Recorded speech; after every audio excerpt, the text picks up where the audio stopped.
Hey, hey, bless up, bless up, bless up. Happy Wednesday or happy day or evening to you, no matter where you're from.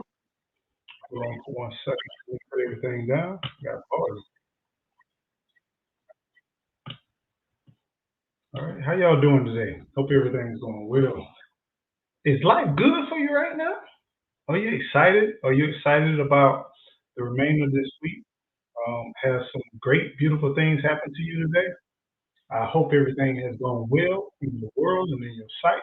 And today we're just going to kind of dive into some of the questions that have been submitted to me on the offline.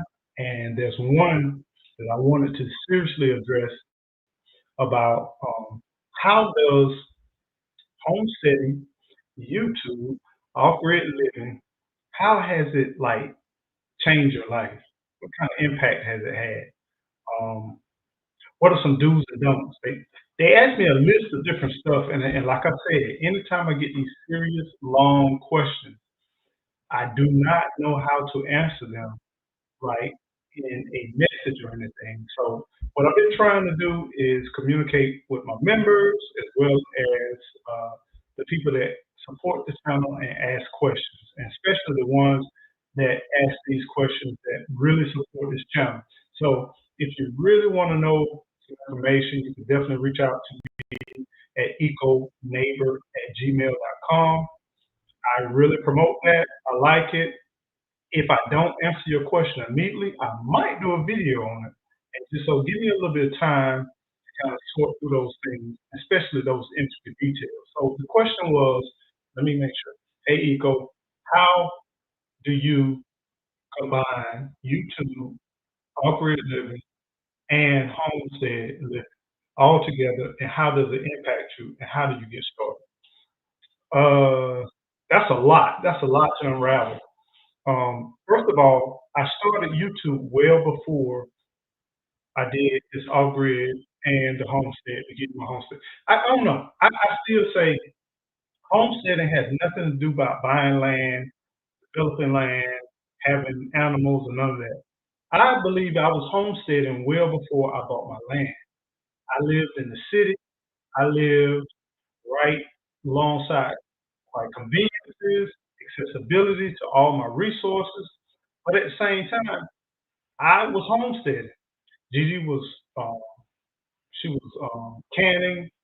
We were storing food. We were growing our own food. We really didn't need our near neighbors, which was Costco, Walmart, grocery stores, and all those amenities.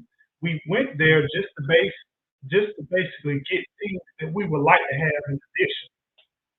We clearly showed that we lived for like about a year during 2020 when we actually kind of ate out of our backyard.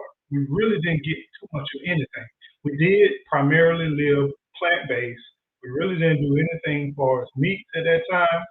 We isolated all the processed foods, no pre cooked or pre none of that stuff. We ate what we grew, but we got off to a great start. We first planned out what was going to grow. We grew it, and then we slowly transitioned. It was nothing fast. It was nothing like snap intermediate. What we did, we just slowly said, "Hey, we're going to start slowly not buying simple things from the store. You know, if we're growing collards, we're going to eat collards. If we're growing, I love salads. I slowly started growing more and more variety of salads. It's salads that I can't buy in the store, but we were growing. It was so many different types of different lettuces and different arugula, kale, all kinds of different things trying that we never even imagined. And we just slowly tampered and stopped buying stuff from the store. And that's what we started out.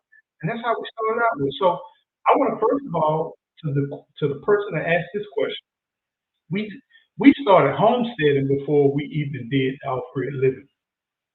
And on top of that, while we were in the city, guess what we did? I had this thing we called a boomer room. Y'all can go back and look at it. I started out in a shed. cabin, whatever you want to call it. I started out with my shed. I took all the tools, everything out of the shed, and I created a living environment. I created a studio slash not only studio videoing, but I also created a studio apartment. And I just slowly said, okay, I started out with a little battery pack, and I just learned that hey, I can charge my phone, I can charge my camera, I can charge all kinds of things with this little small device. And then I slowly built and built and built on that. So I practiced living off grid before I actually started off grid, and that's something that I would recommend. You start where you are. You start small. And then what you're gonna do, you're gonna slowly build and build and build, and then you'll learn a different type of mindset, a different type of lifestyle. And when that started happening, you start building confidence. You start saying, Hey, I think I can do this. I really think I can do this. Hey, what's going on in the chat? What's up? What's up? Kathy B, how you doing? Man, much love to you. How you doing? Good to see you, Kathy B. How you doing today? Hope everything's going well. I hope the weather is treating you well. I don't know about you, but I think we're somewhat close for statewide. I hope you are enjoying this beautiful, beautiful weather.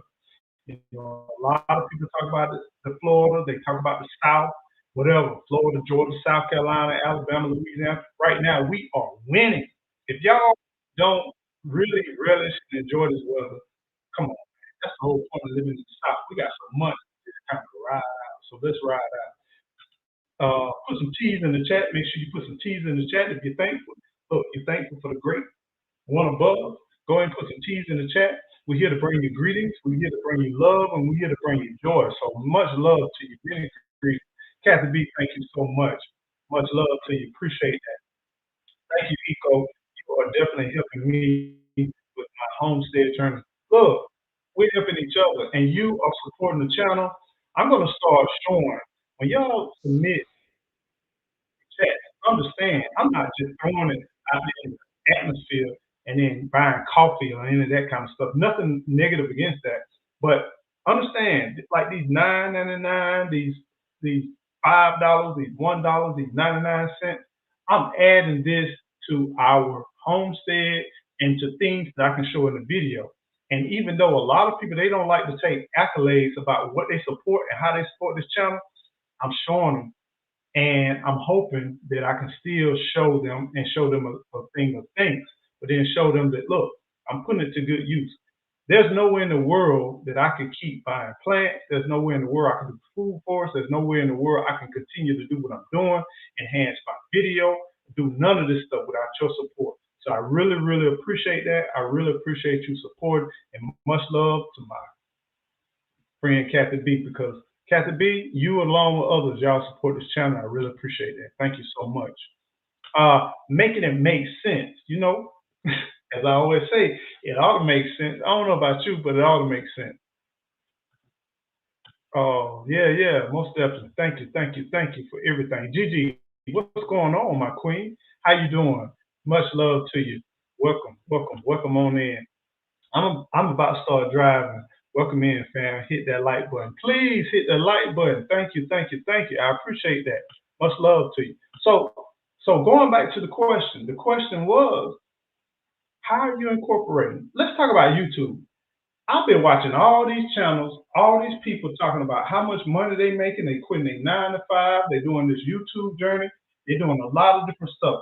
I'm going to share with you some of my journey about YouTube and how I got started and what took place. And I'm going to also share with you some of the different things that I learned.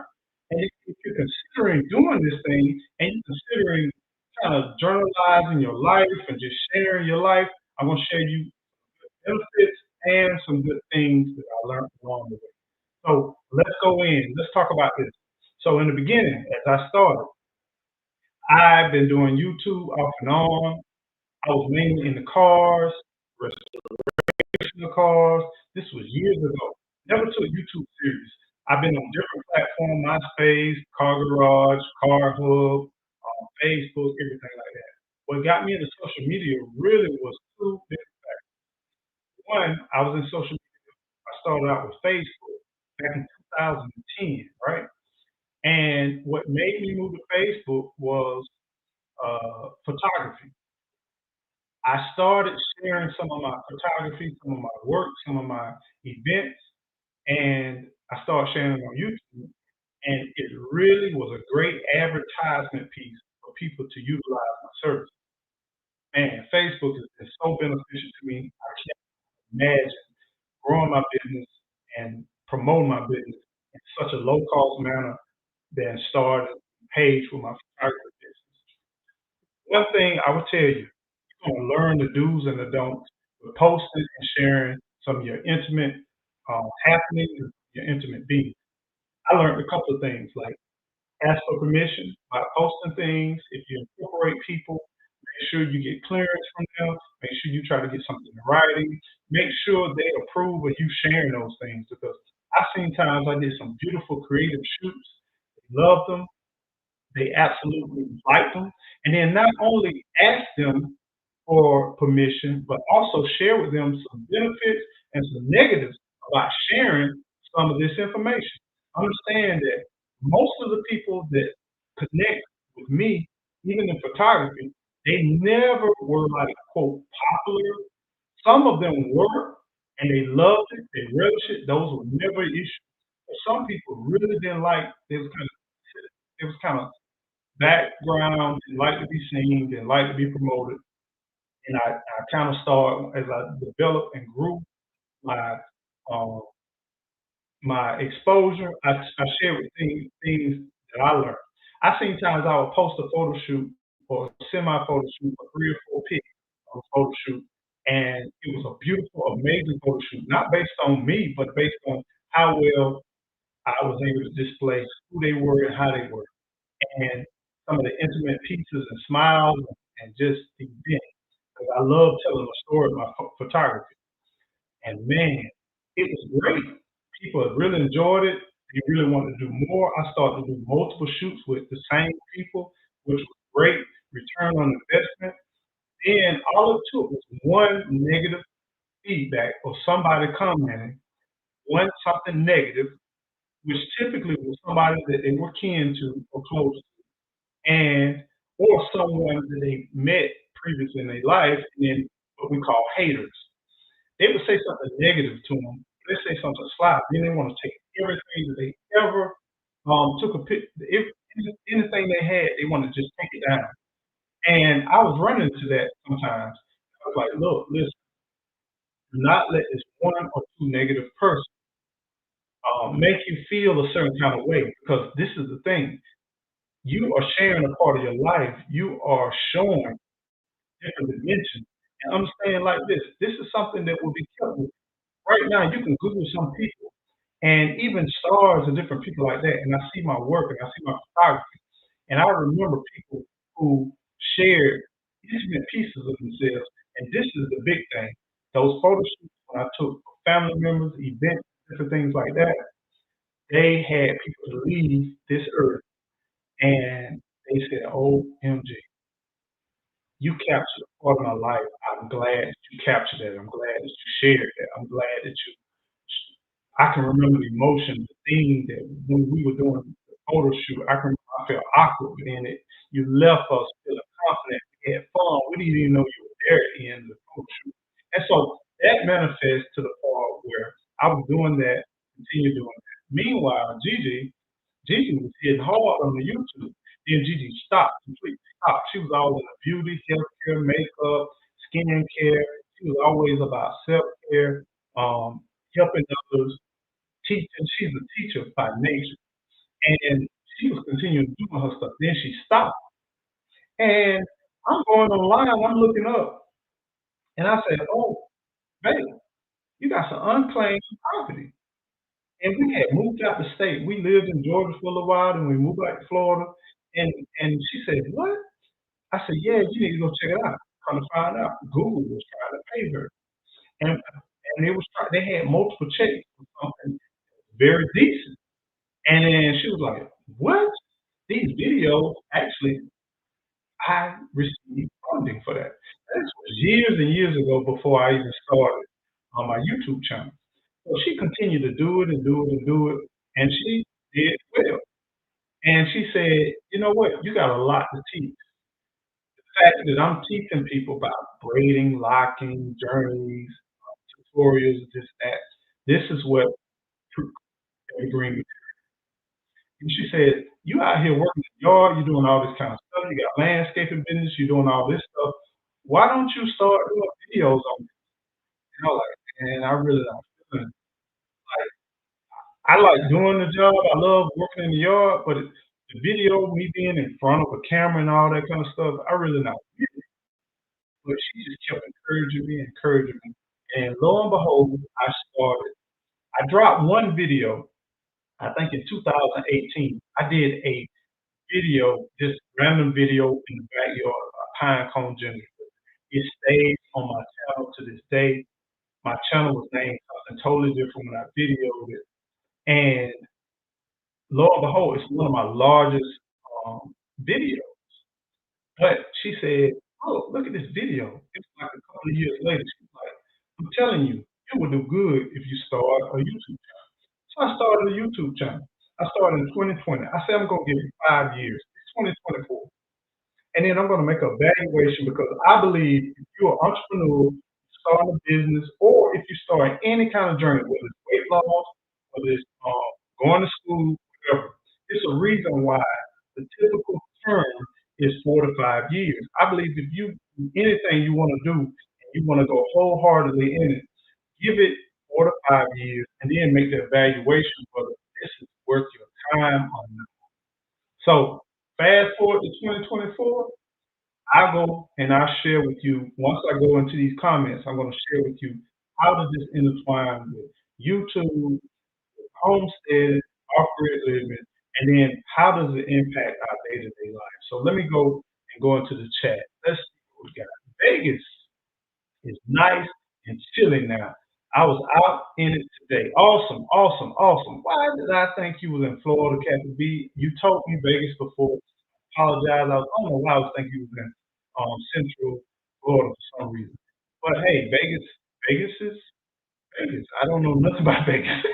To be totally transparent to you. Other than what you tell me, that's all I know about Vegas. Let's. Hey, did you change your name? I seen an icon like that, but I'm not even gonna try that. What's going on? How you doing? Many blessings. Bless up, bless up, bless up. Welcome in, welcome in. Had unclaimed money for $10,000. Someone found us to tell us. Let me tell you, once we start finding unclaimed property, we found family members and friends who had thousands of dollars that they were able to claim. I suggest that you routinely check, no matter where you live, or even family members. If you know you got family members that's been doing well or who have lived in a certain state, check unclaimed properties with your state department.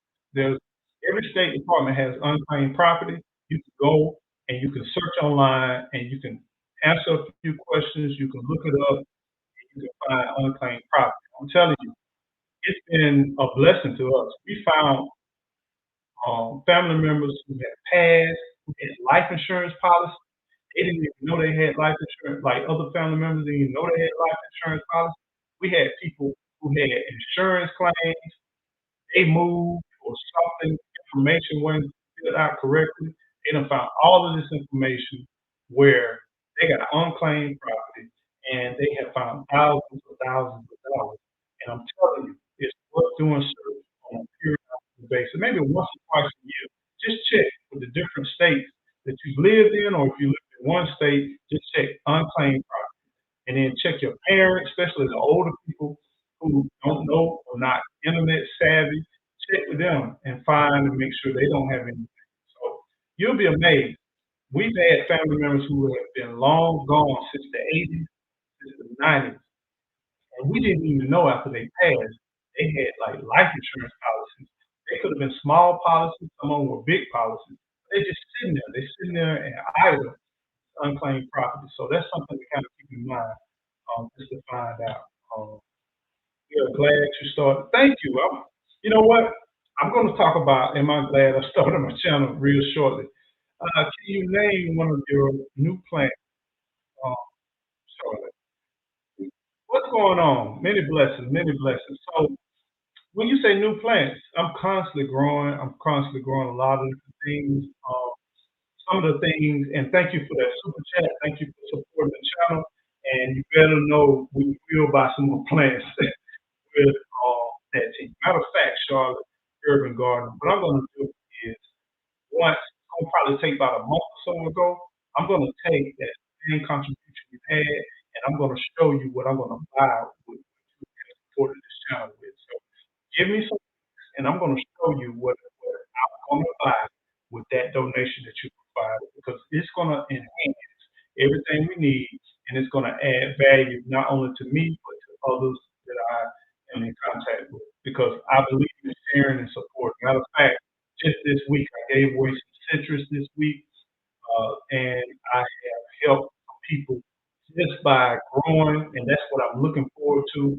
We still got some time on our citrus. It typically takes about 3 to 5 years before it somewhat matures, but it's growing slower, but it's starting to take off, and we are well into year two of living on this property, going into year three, and I'm looking forward to the next few years that we can definitely share more of what we're doing.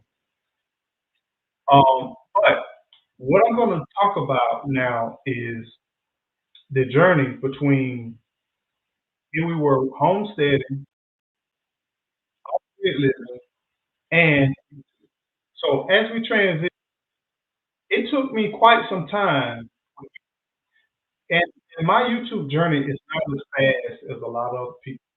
There have been intimate conversations I had with YouTube content creators. There's a lot of YouTube content creators who have helped me in the past, and although I could name quite a few, I didn't ask for their permission. I won't go through naming a lot of them know. Y'all seen on the channel. Y'all can go back and look at the channel and see some of the people who have been in my live streams and who have continued to support this channel. And some of those relationships have been the foundation and building blocks. And I see you love and shout out to everyone who has helped me on the journey. Now, one of the things that I say you need to develop a YouTube channel not based on fad, not based on what's trendy, but focus on you and what you are good at, not necessarily good at, but what you like to talk about, things you like to do. So if you think about starting a YouTube channel, just focus on something that you want to be committed to. And like I said, try it for 4 to 5 years because it did not take me 4 to 5 years to start earning a revenue from YouTube. But if you stay mentally committed for 4 or 5 years, you can keep going when everything is silent and quiet. If you go back and look at some of my first lives, I really don't like to delete nothing or hide nothing. I like to keep everything there. There's some things that I have deleted over a period of time because of it really didn't flow with my channel or just because of some things that there are times where I might have invited guests and then now they no longer wanted us there, or there could be a lot of different other things. The reason why I may have not allowed certain things to stay up there, but the majority, I would say 90% of everything I've done is up. I went live, some of my first time going live. The only people I had live was Gigi, myself, and maybe one or two people. And that happened quite often in the beginning when I go on live. This is like right now. I've been on YouTube for what, 4 years now. I got 13 people right now. There's sometimes I might have 50, sometimes I got up to 100. Never really got past 100. There's some people that I work with who got 1,000, 1,200. So don't get caught up in what other people do and how other people do. Don't get caught up in just the money and none of that stuff. Just be fluid with who you are, enjoy what you're doing, and just try to be relaxed as much as possible.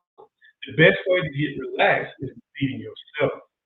The best way to feel confident is talk about something that you have experienced with, something that no one else can tell the story except for you.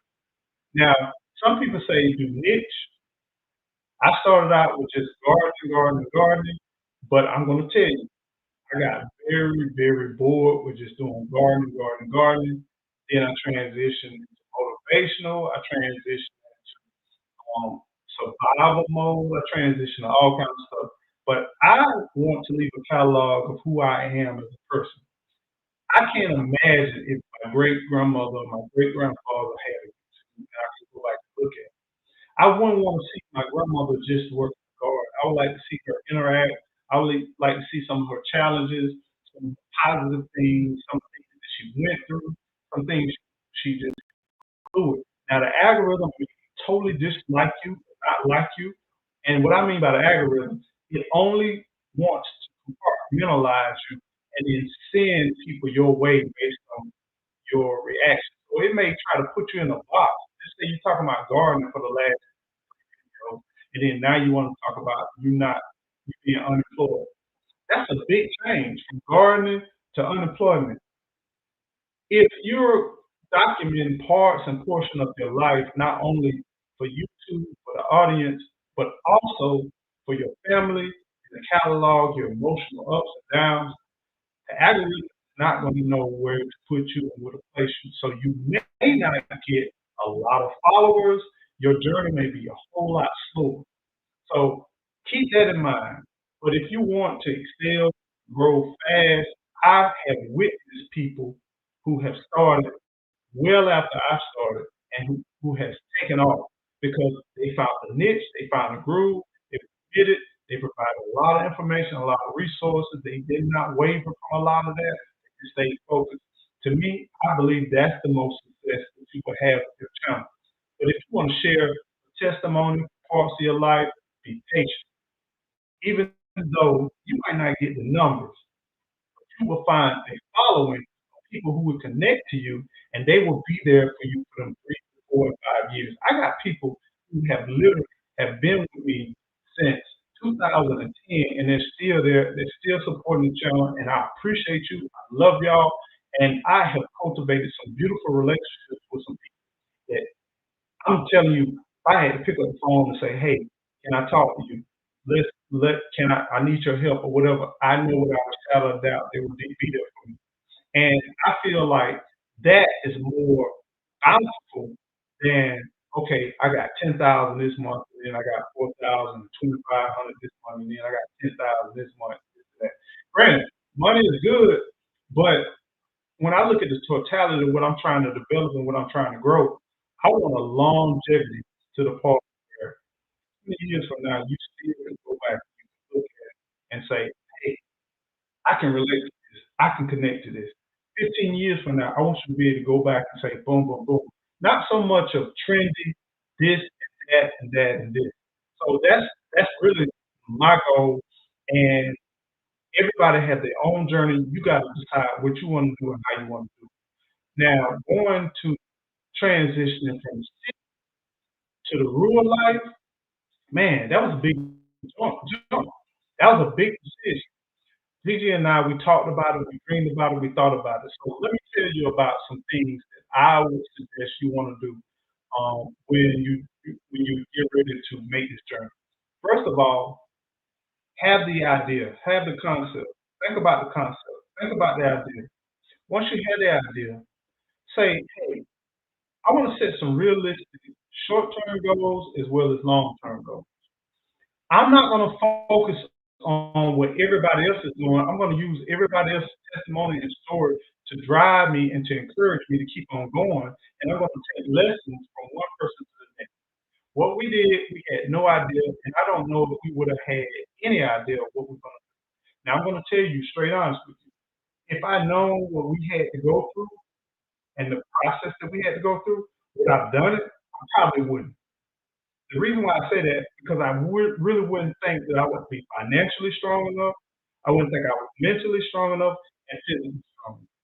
So if I had to go back and look at this whole journey, and if I knew what we were going to encounter, I would say I probably would not have taken that leap, knowing the severity and the detail of what we had to go through if I saw that.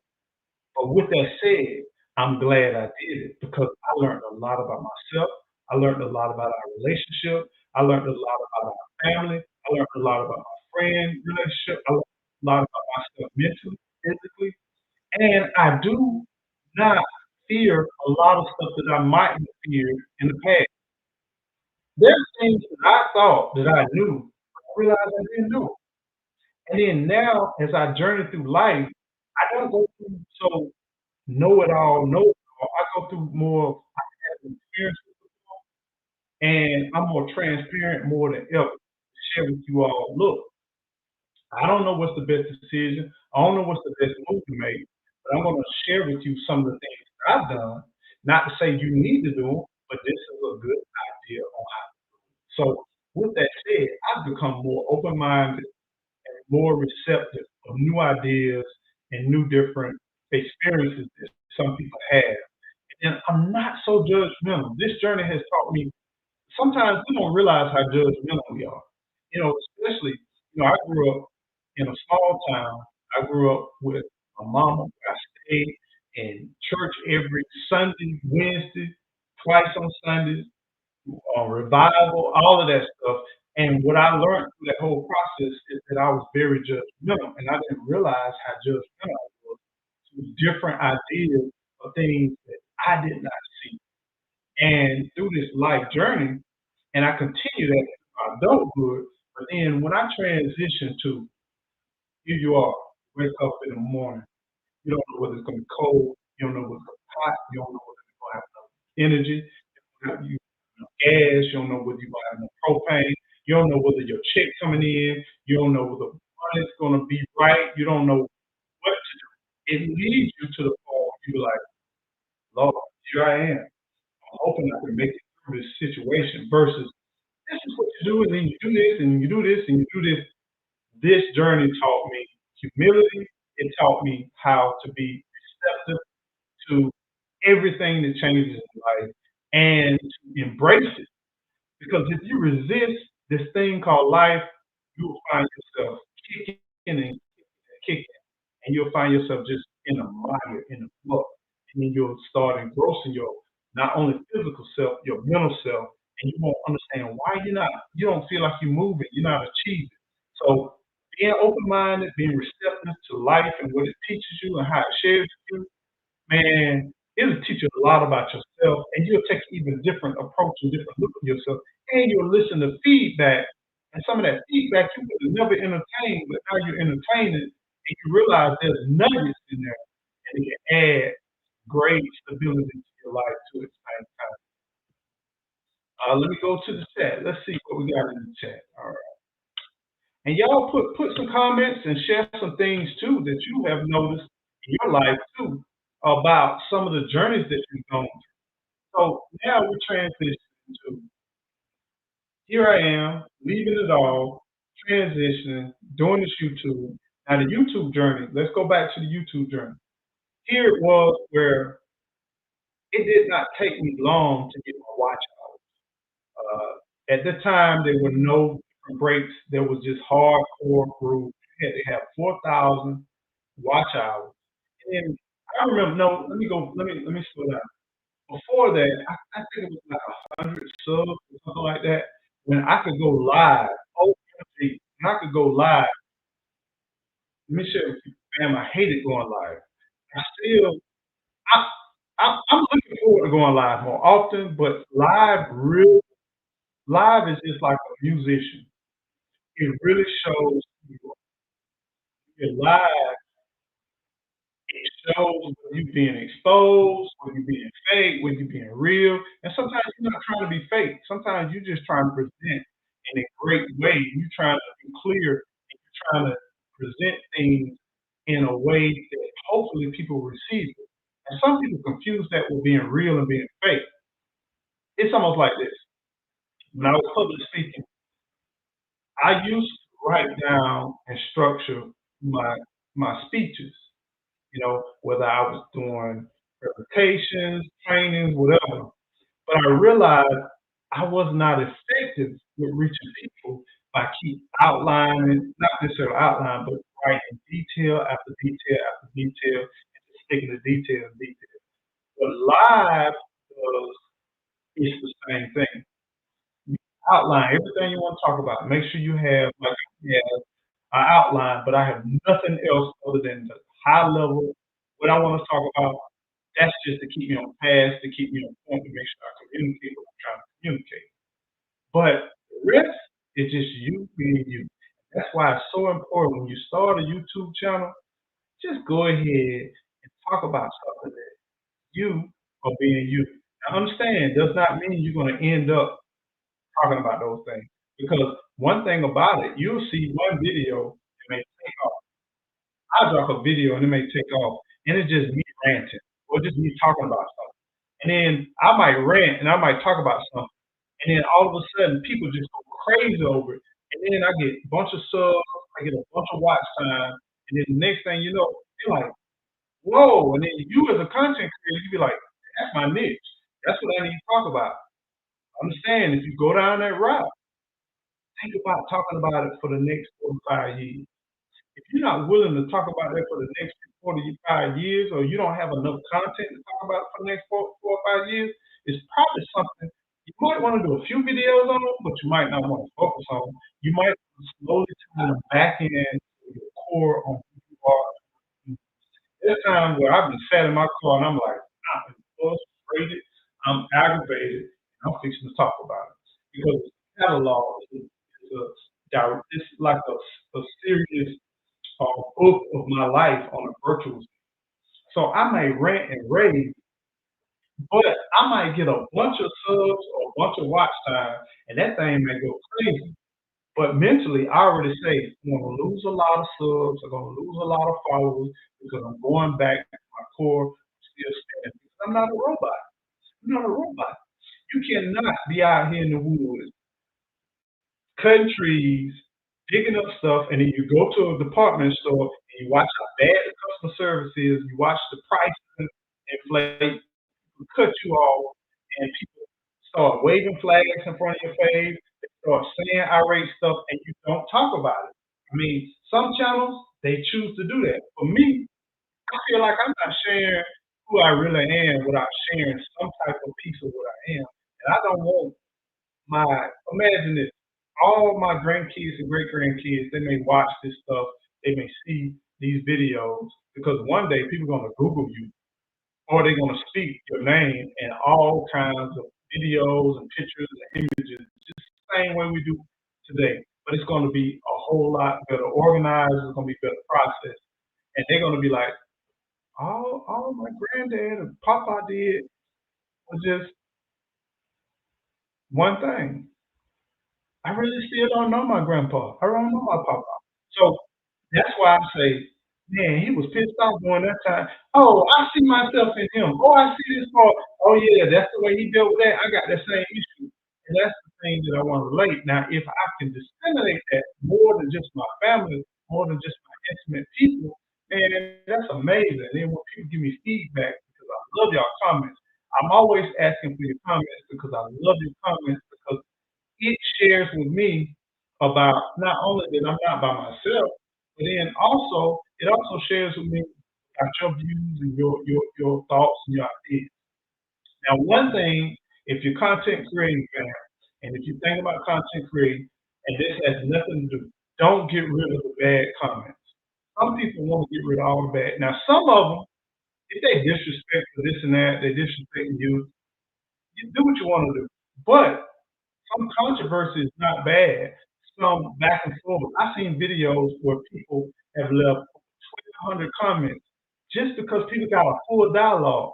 YouTube is transitioning. Now they're getting ready to really transition and change your channels as a content creator where they're allowing people to have a whole dialogue with comments.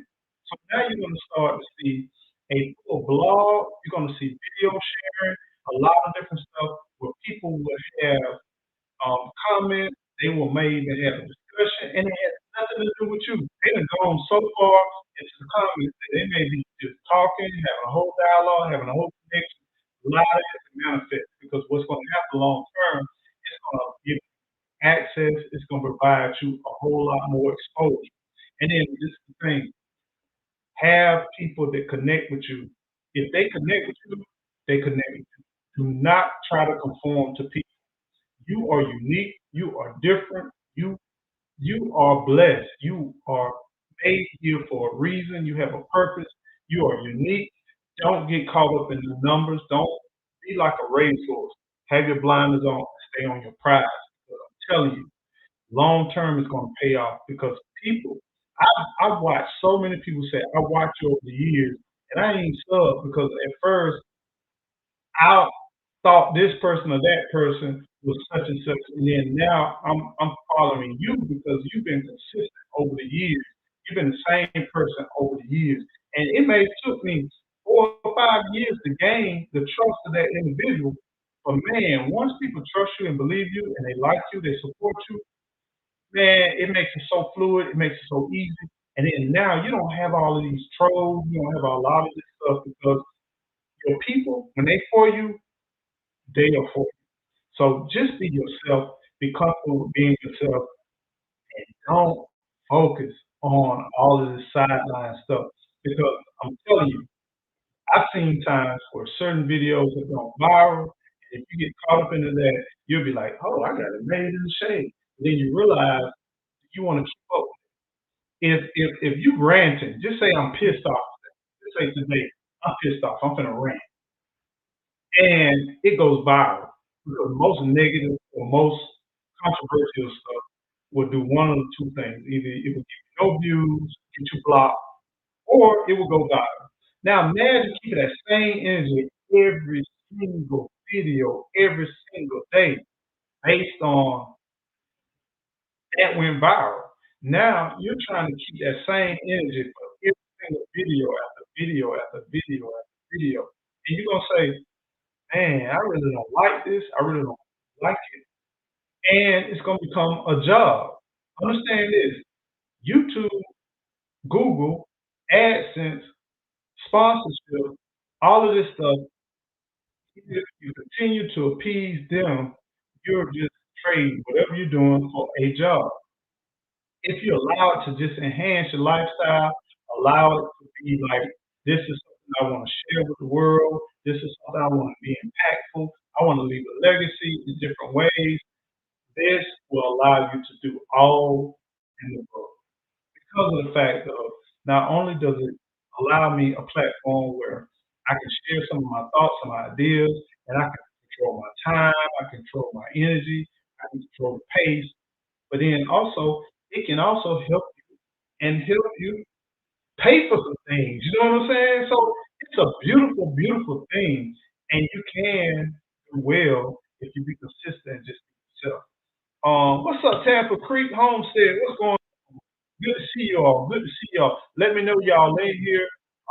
If y'all want to provide any questions or you want to provide any answers or you just want to comment, just let me know you're here. Please do so. Now let's keep going. Now another thing, when we decide to do the homestead, we tried a lot of different things. Y'all see the deer right here? Y'all see, let's see. Y'all see the deer right here?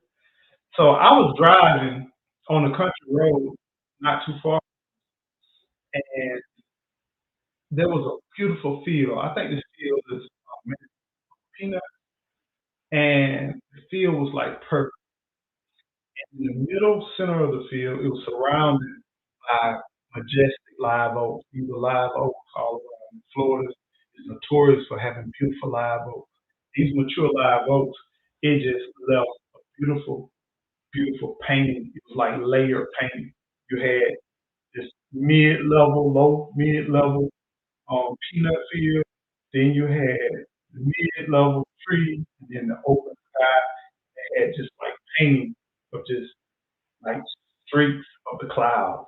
Clouds were not just fluffy; they were just like just kind of streak like that. Like God just took a paintbrush and just like cloud, cloud, cloud. So it's beautiful. And in the middle of it, this deer right here. That deer just stared at me as I was driving down the road. He just stared at me. She stared at me and stared at me. And all of a sudden I stopped. And when I stopped, that deer jumped up so high and it just jumped and jumped and jumped and went over into the woods. And I caught a little snip video years ago That short did very well, but I still love this photograph. It just it just remind me on when you get man and get nature, it's just so beautiful how things gotta come together. I'm not sure if my live is all the way engaged or not.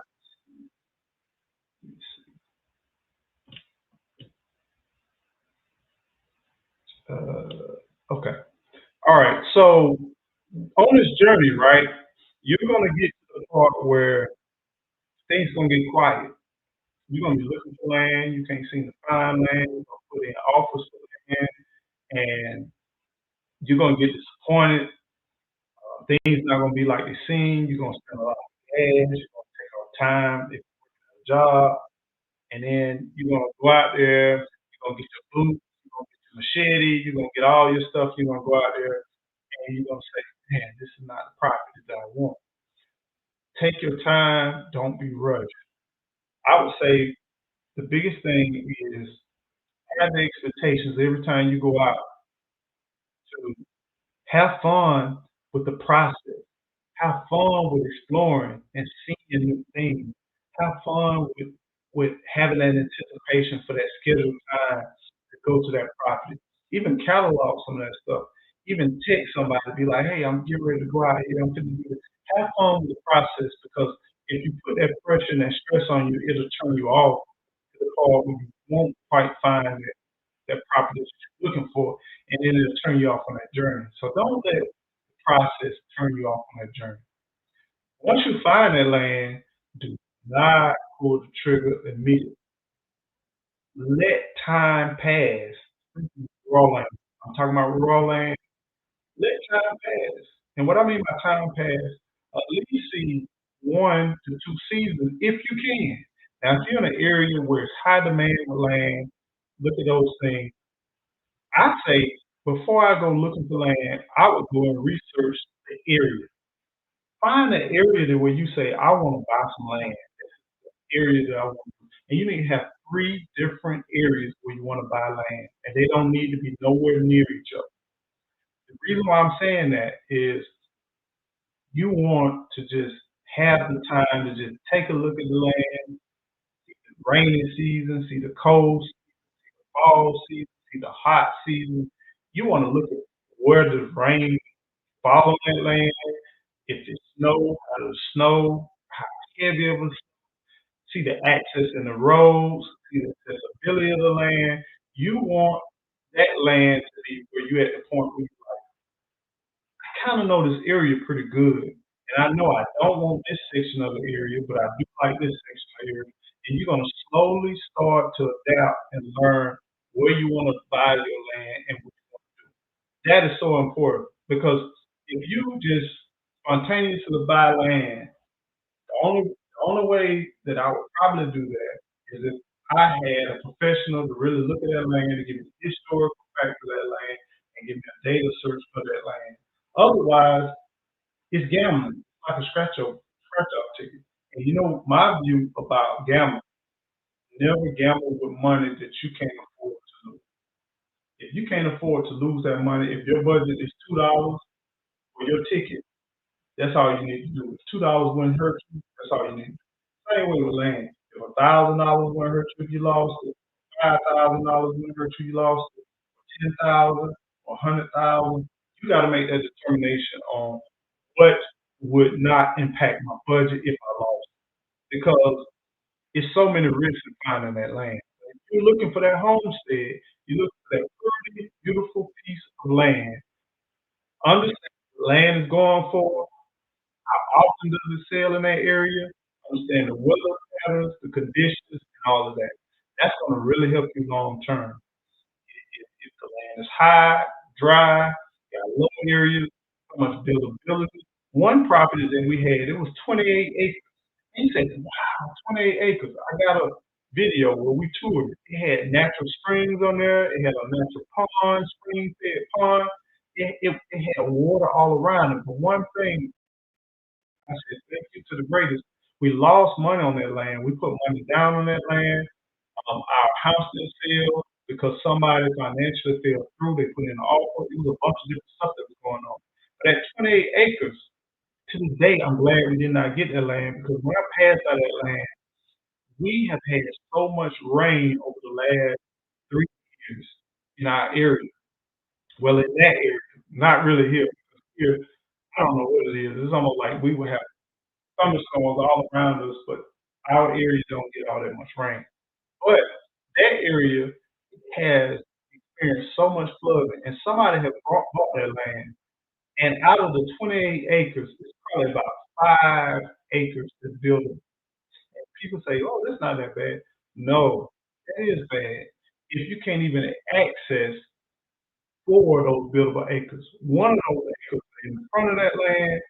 The other, the other acres, you got to go through a swamp area, which during dry season, it's not swampy. They even got a makeshift bridge.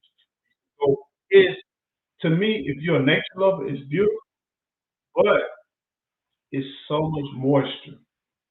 And yeah, you'll be isolated, but you literally on an island probably like 4 to 5 months of the year. And that's not that's definitely not something you want to get into because that can be very expensive when you're trying to bring in infrastructure, you're trying to put septic tank, you're trying to dig a well, all of that stuff. Because remember, land that floods, it brings in all kinds of stuff into your water system. It also, a lot of times, won't allow you to do perk tests as far as passing the perk test. So you have above ground well, septic tank in a lot of cases. Your accessibility, especially going and coming, that could be a serious, serious challenge.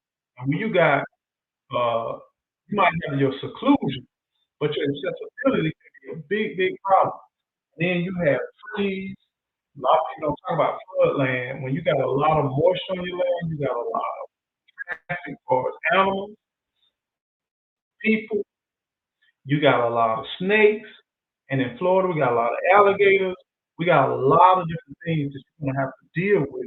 If you're talking about having a homestead, you're talking about having chickens, you're talking about having geese, you're talking about having all these different types of wildlife, you're gonna have to contend with that on a consistent basis. And especially when you got so much land.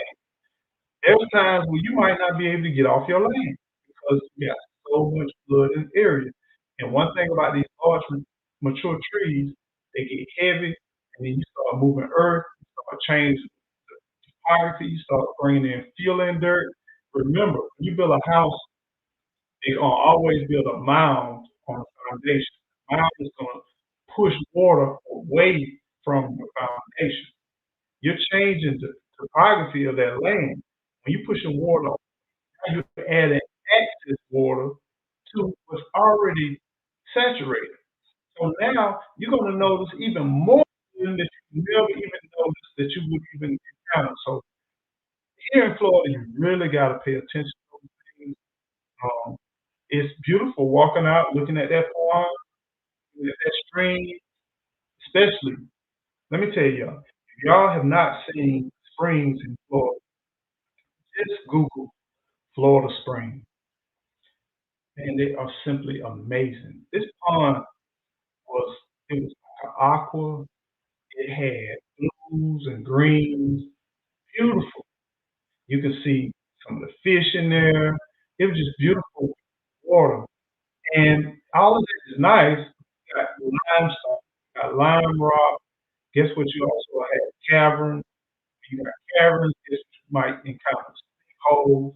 Now imagine you got 5 acres and you got a sinkhole on your property years from now.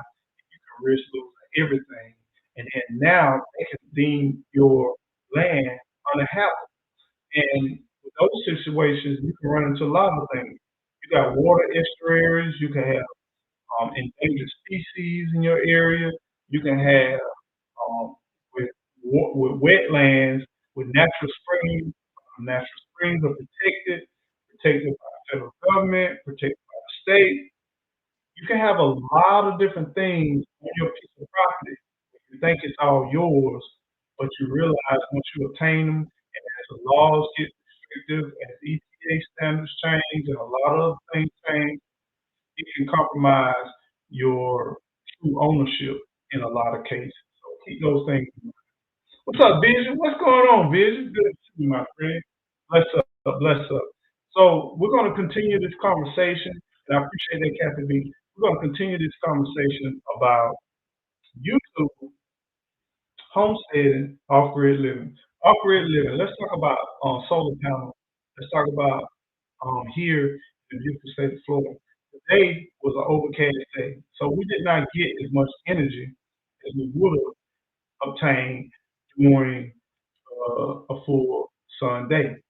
If you're totally off grid living, please diversify your resources. One thing that I learned in our 2.5 years of off grid living is I pay attention more than ever to overcast days because overcast days tells me, especially if you got a teenager in the house, you say, hey, there's certain things we're not going to be able to do. You can't take long showers. You can't dry your hair. You can't do certain things because you may deplete battery storage because we haven't gained enough energy. And you're going to be set depending on your power supply, depending on the size of your unit. For us, we had a very small unit, but it was enough to suffice to allow us to live off grid and it was budget friendly. But with that said, we had to have schedule. Like when it came to time taking the showers, we had to have time where we took showers at a certain time. No matter what happened, there was windows where we took showers. There was windows when we cut on lights. We did not cut on lights prior to a certain time of the day. So therefore, we lived in darkness the majority of every single day. We learned how to maneuver every single day in low light situations. There are things for cooking. Certain times of the year you didn't cook, but on a certain times of the day, warm foods. There are a lot of times we did not continue to cook because of the energy. Understand this. If you understand how much energy you use, Alfred will teach you how wasteful we are as Americans. Very, very wasteful as Americans. If you have to shovel in the beginning, we had to move out. Little Gigi, she had to. Let me give you an example. One spot. Little Gigi had her own cabin, and here she was. She had her job. She would get up first thing in the morning. She worked first shift. Get up early in the morning. She opened up. Before she got up, she cut on the solar power bank. Let's talk about that. Cut on the lights. All of this. She was living off solar power with her lights and everything. She cut on her lights. She only cut on certain lights. She did not light up the cabin. She cut on one or two lights. And based on the room that she was in, she cut on that light. She got her water. And during that time, we did not have running water, right? We had to use bottled water. We had to use jugs. We had to go refill every single day. And this is in the beginning. And as we developed and we got aware of things change. So in the beginning, we only got certain amounts of water. So you had to get the water, brush your teeth, you wash your face in cold water, no matter what time of the year, whatever. Get in the morning, you washed up, you got everything cleaned up, and then you got dressed, got along your way. As you went from room to room, you cut lights on, you cut lights off, you maneuvered through there. Most of the time it was cold in the winter time, or hot in the summertime. We did not have ways that we could just cool the whole place. The climate control, you got it where you can tolerate it, and then you shut everything off. The only way you can conserve not running the generator, even though we did that, we still spent on an average of $40 to $80 per day just keeping the generator going. That's just one thing, not the propane, nothing else. So imagine $40 to $80 per day. Now, the longer we stayed there, if we did not work jobs where we were going and coming, the weekends we utilized maybe $100. So think about this. If you're there and you're looking at just basic, I'm not talking about we were like comfortable riding out or anything like that. You look, just say we say $40 per day. $40 per day, that's what? 30 times 40, that's a lot of money. That's $1,200. That's $1,200 just for the generator to run. Now imagine if we were there more longer, so we might have spent about $2,000 a month just for the generator. These are real facts, people. So don't think that off-grid living is real cheap. And we're talking about basic minimums. So therefore, you need a diversified way of powering things. So we had solar, we had propane, we had gas, we had battery powered stations. We had a lot of different things. And you need these things. And it's so important. So during the day, here it is, before you go to work, getting everything. Sometimes you might need to warm up some water. Most of the time we didn't warm up our water. We got our rags, we did what we need to do, freshen ourselves up. Before we went to bed, we took a bath that night. We got up, washed ourselves, got ready for that morning. We fed the chickens, fed the dogs.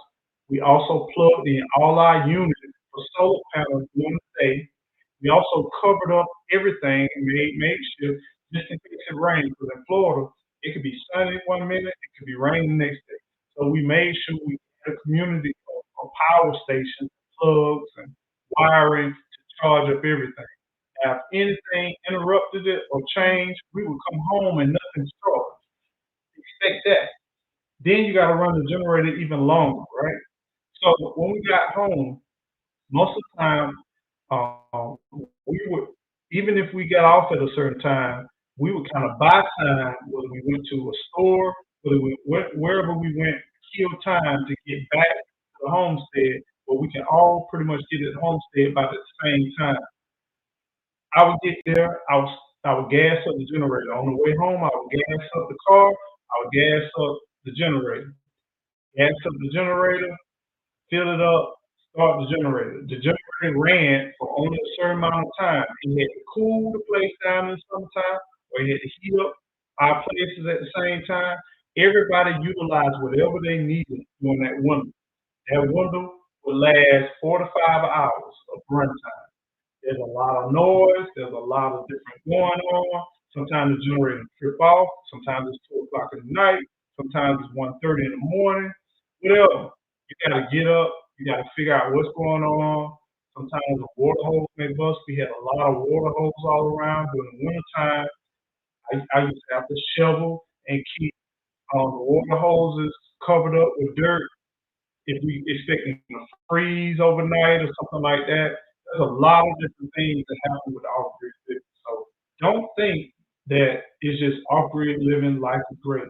You got a lot of things, and the weather is the most important thing you have to think about. The weather is so important, and it will be the most important thing in your life. All right, Gigi, come home. Generator running. She know she needs to prepare for tonight.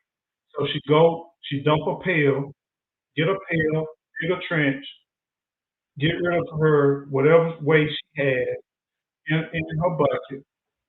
Then, because we got sand and soil, she digs up sand, she fill a pail, bring it back in the house. After she done rinsed it out, did whatever, bring it back in the house, and then she goes and prepare dinner, whatever she's gonna eat for the night, whatever she might need going to the next morning, whatever.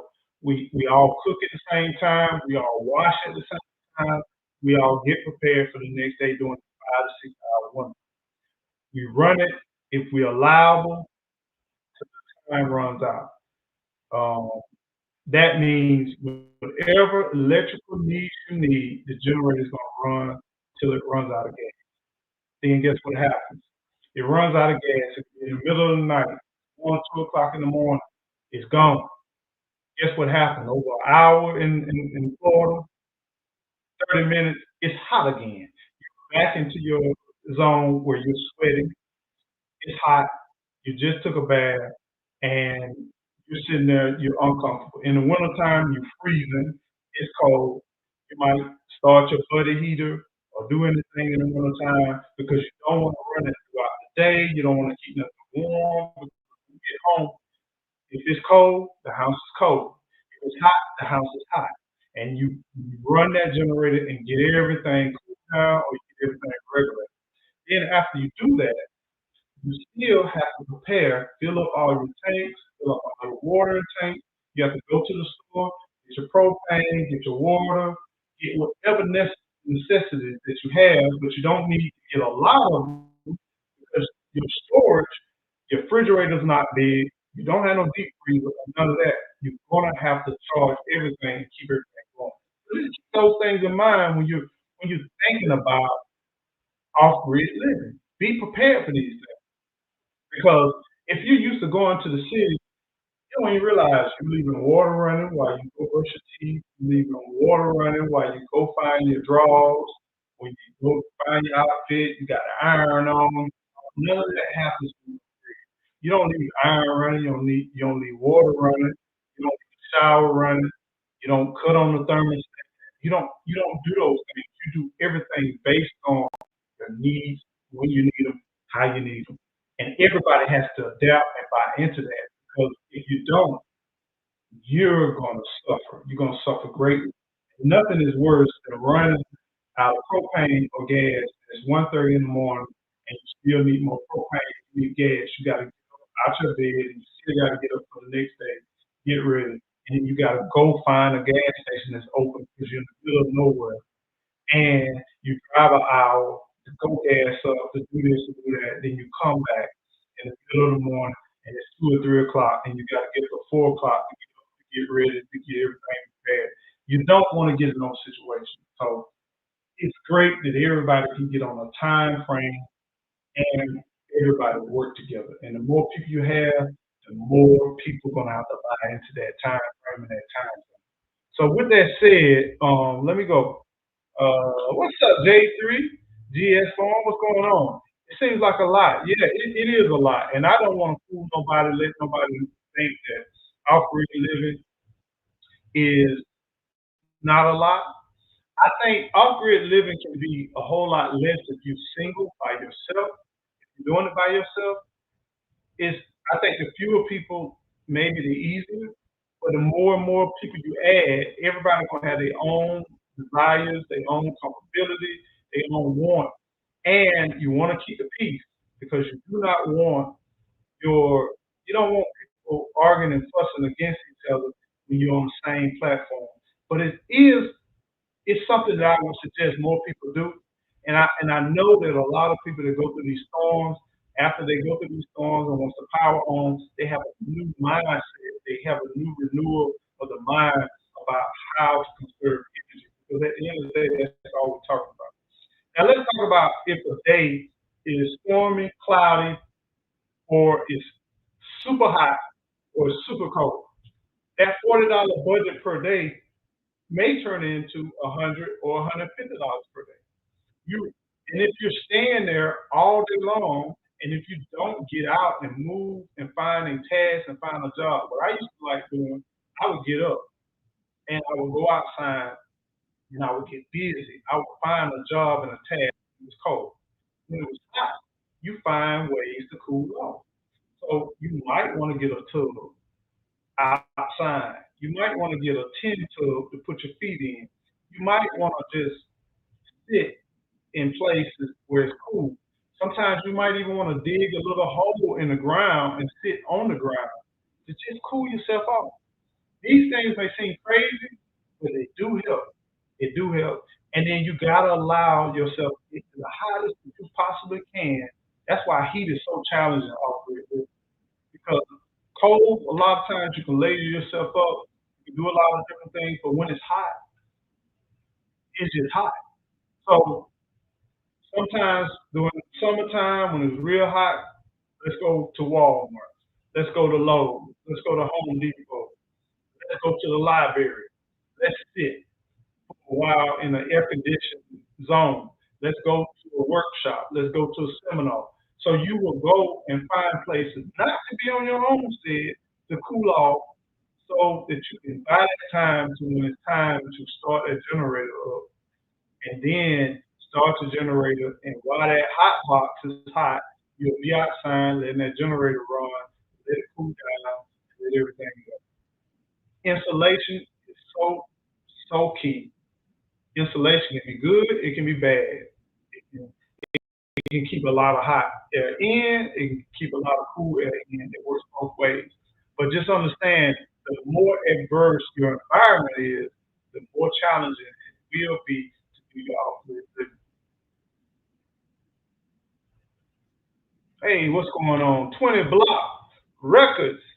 It's a process. Have to get used to it, I guess, and accordingly, I guess.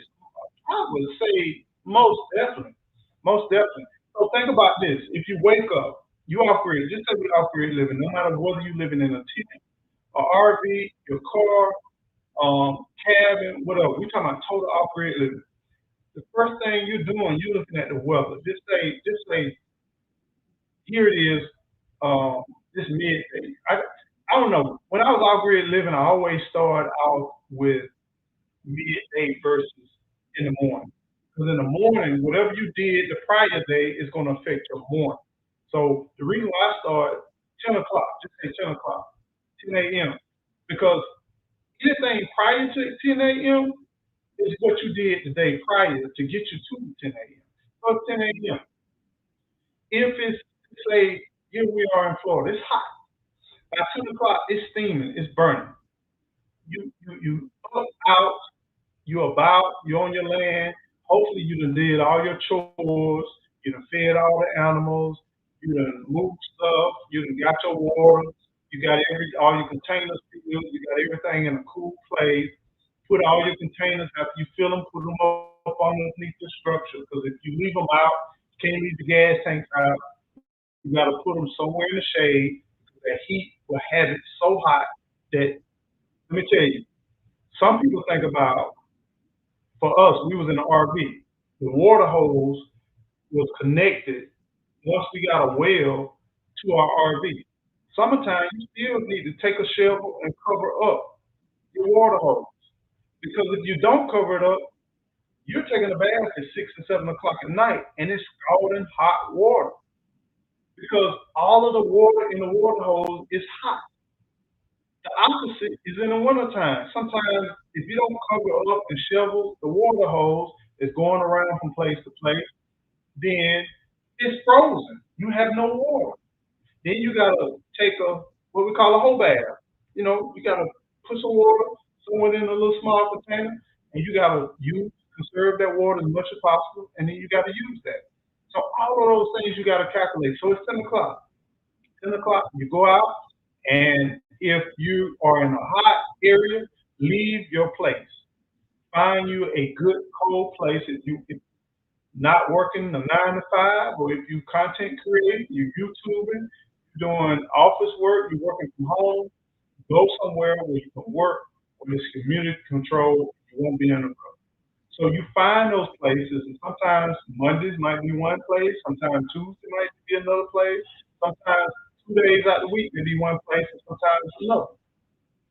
Then once you decide that, right, you find those places and you let the day go by, all the heat just it's just burning, it's just all burning. Then somewhere between 10 and 3 to 4 o'clock, you need to be making your way back to your homestead. You make your way back to the homestead, you make sure you get all the water containers up. If you have a well, that's great. If you don't have a well, that means you need to load up all your water containers. You need to go and find a place that allows you to fill up your water container. You find more and more places, especially commercially owned places.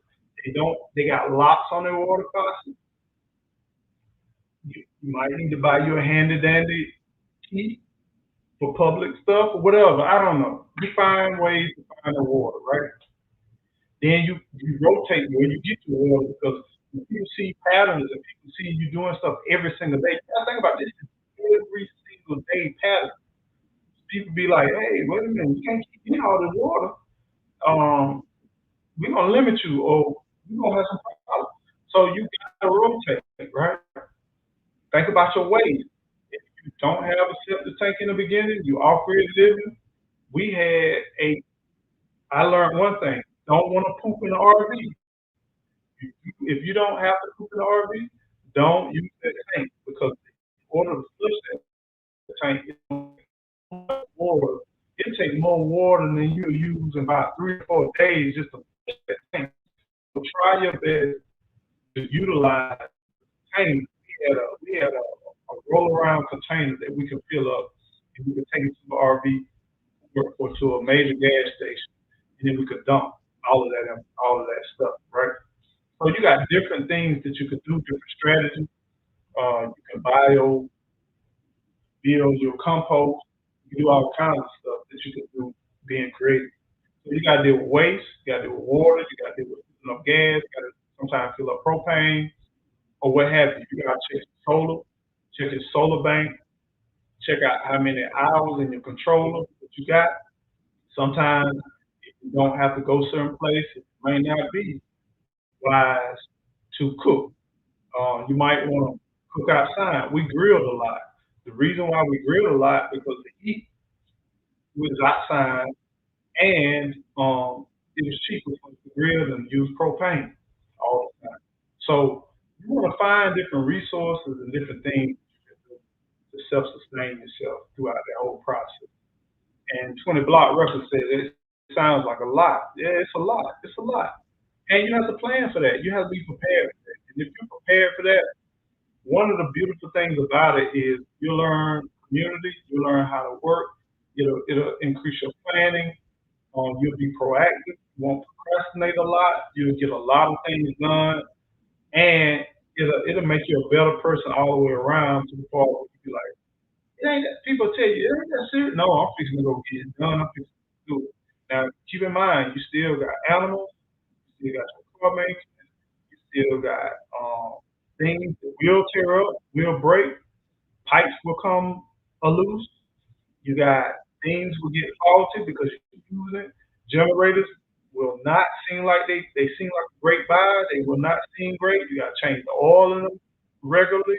You got to keep everything topped off, keep everything in the tip top condition. But the worst thing that can happen with this off-grid living is 2 o'clock in the morning or 1 o'clock in the morning, and you with the flashlight out there trying to figure out how to fix or how to get things going, how to get things started. So those are just a few things I just want to share with you. And a lot of that stuff, there's nowhere in the world you can capture on a video, no YouTube. Life and life is like that, and you have to be prepared. And so don't think by any means that off-grid living in a lot of ways is so cheap. Now, were there ways that we could have reduced our price, reduced the cost? Yes.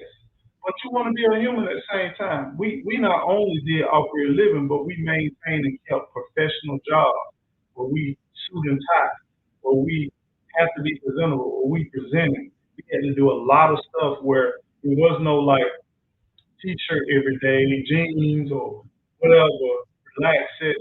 If you have that type of lifestyle, you can maintain it, you can reduce a lot throughout that process. But if you don't have that, what's up? I heard you in there, all that banging and banging. Y'all see Gigi? I cannot believe Gigi came in here on my live. I'm fixing to be done. But I cannot believe that you're gonna do a live with me. Hey everybody. What's going on? You got everything live? Oh, live? Sorry. Hello everybody. How you doing? People been missing you. They always ask about you.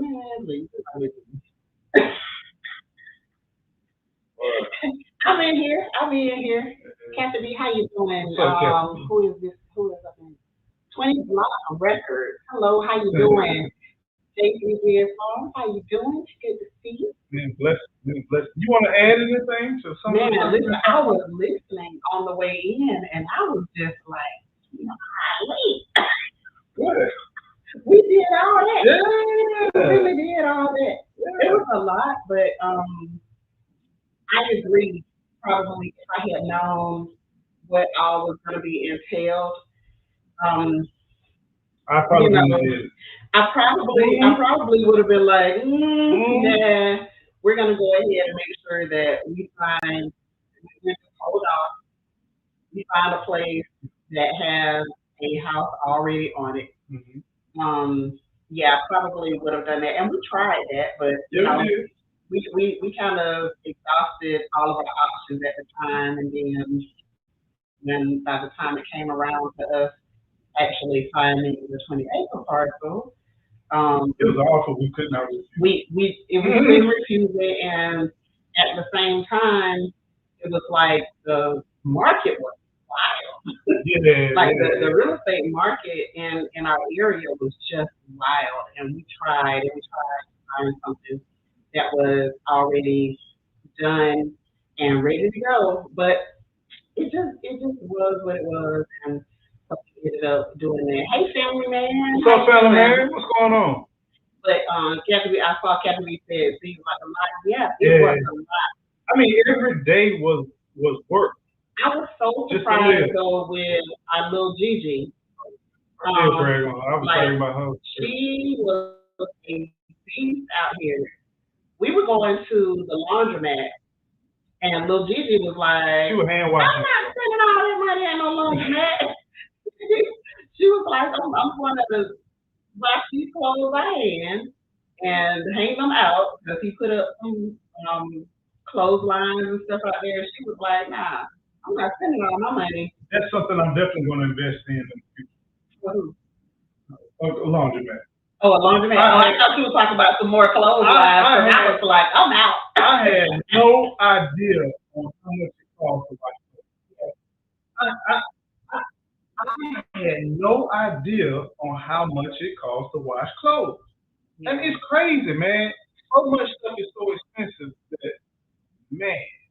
But just the fact that you had she was 17, 18 years old, and washing clothes to this day and age, she not only prepped the bathroom, her potty necessities, washing, all of that stuff, preparing for the day. She had uniforms, she had the iron, she had to organize. Man, here's the craziest part about her to me is that when I'm walking around and I'm just like I'm paranoid. I'm looking everywhere because I done seen the taxes, I've seen the unknown, whatever that was running through, and then at the same time, I'm hearing the werewolves at night. And I was like, the doggone werewolves are out. Little Gigi would be coming back and forth like in the middle of the night. Here she comes, and we are like, girl, if you don't get in the house somewhere. I mean, what you're saying, it's like right now we're getting ready to do a time change. Our schedule did not change, even though daylight changes, right? Your schedule still stayed the same. She would have me on her schedule, which she still holds to this day. It's the middle of the night, and she's going back and forth from her cabin to the RV to get up to cook. Talking about what she forgot.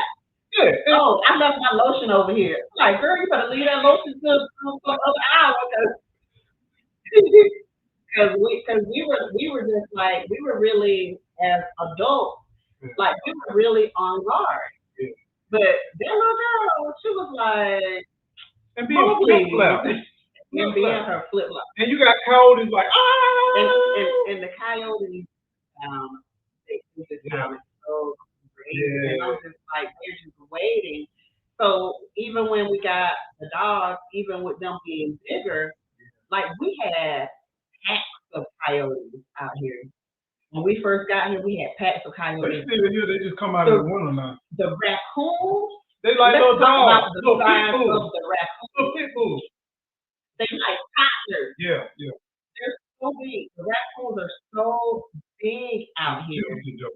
They are huge. Like you can have a whole feast. If you get you one raccoon from Eco Nation, you can have a whole feast.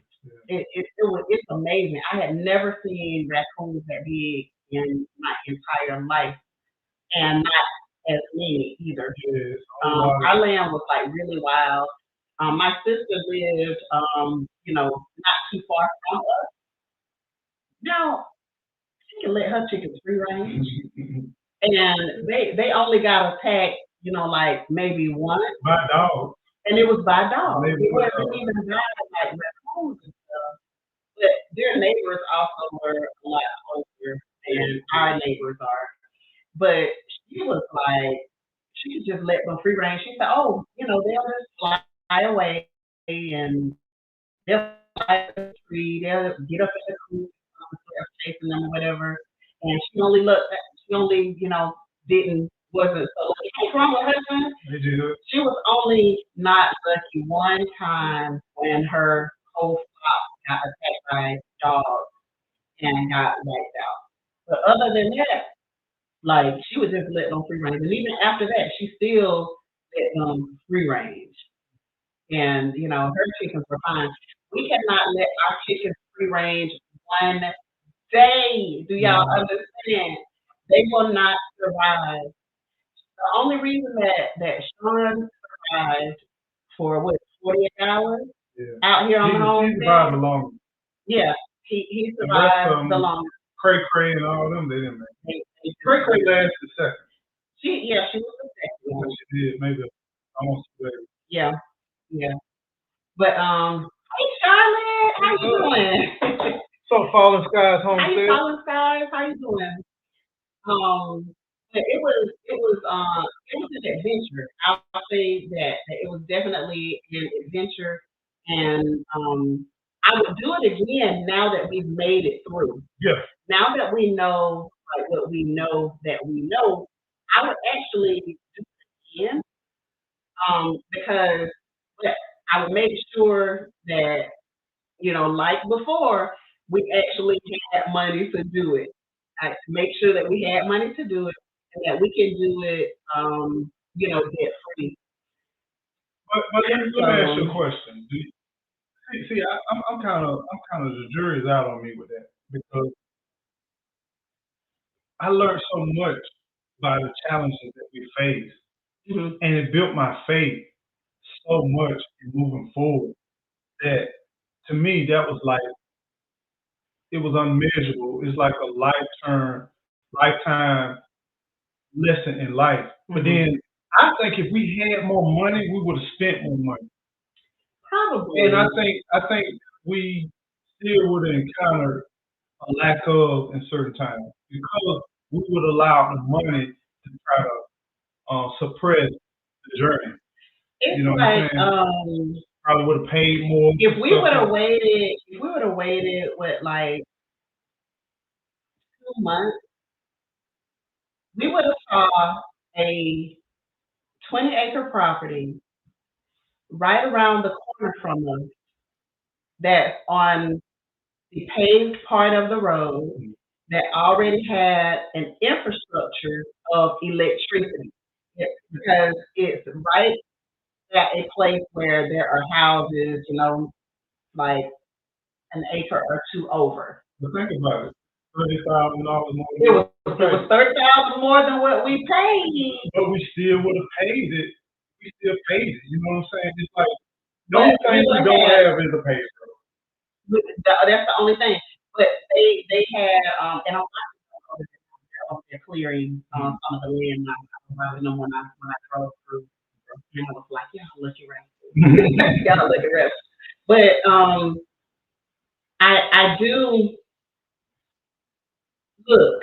My neighbor used to keep my car clean all the time. I just didn't ride in no dirty cars. He just wasn't gonna allow it. And now it's like every week my car was my car was kept in the garage. Every week now I need to get my car washed or wash my car. So that's kind of inconvenient, particularly because we have in our area we have like a bunch of white sand. My car is black, so with that, it just like on my daughter's white car, it's fine. It doesn't show up that good, but on my black car, it shows up really, really well. And then when there's no rain happening, when nothing has happened in terms of moisture to the road, the dust is like everywhere. It's just all over the place. So I think probably that's probably just my biggest complaint, which is, is that a real big complaint? Yeah, it can be major. It can be major. I guess it can, but you go and come so much. Like a lot of times when I'm out here, I'm just out. Yeah. And I don't know.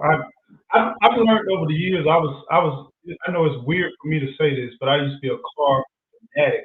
I've been a car gearhead for a long time, and it's like now I'm at the stage of my life where I realize a car is definitely a tool. And I'm like, man, if you don't get out there and pull that motor out that car, then he is like, girl, I don't want to work on no car no more. So I work on cars. And I'm like, go pull the transmission today. It was a passion at one time, and something tears up on the car, you get excited. Or if I had to rebuild a car, man, I would go buy cars just to rebuild them. And then had all the stuff we had in the garage, had the engine puller for the what was it, the Pontiac you had that you pulled the engine in. So we had all of this stuff. We had all of this stuff that was able to be there in the garage that over time, we no longer had it. So he just got out of it and he was like, man, let me find a mechanic. Let me find somebody who can go ahead and handle this so that I can be on the track. So, he just kind of traded toys. But I still work on it. Trust me. It's stuff that still tears up on these cars. Okay. You might not pay attention. Just like the oil change. You didn't know I changed the oil. I did. I thought about it. It's stuff that happens and done seriously, but I commute so much that, I tell him, I was like, look, I need my oil change every month. I don't want nothing happening to my car. I already put a lot of miles on.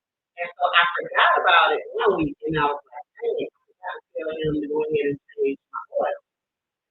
And so I left home one morning, and I thought about it when I was on the road. So I sent him a message. I was like, hey, I need my oil change. He was like, oh, I did that this weekend. I was like, thank you. I didn't even realize he had done it. But, it's a little thing. And going back to, you were talking about organization and that type of thing. You had to be really, really organized. And that was one of my weak points in being super organized, especially since our children got older. Like when they were little, I had to be organized, but then when they started to kind of care for themselves, do things for themselves, shop for themselves, and all of that, I didn't have to be organized anymore. I could go and do GC and be like, hey, it's one time, I'm gonna do what you want to do, and go where you want to go, but then when we got off grid, like organization, it was a must. There's no two ways about it. And I remember one of these guys telling me, you have to be tough as nails in order to do off grid living. And I was like, I just so we made it. All of these years, we made it. So it was definitely worth the journey. It definitely taught us a lot. Our family members also learned a lot. Our close friends also learned a lot.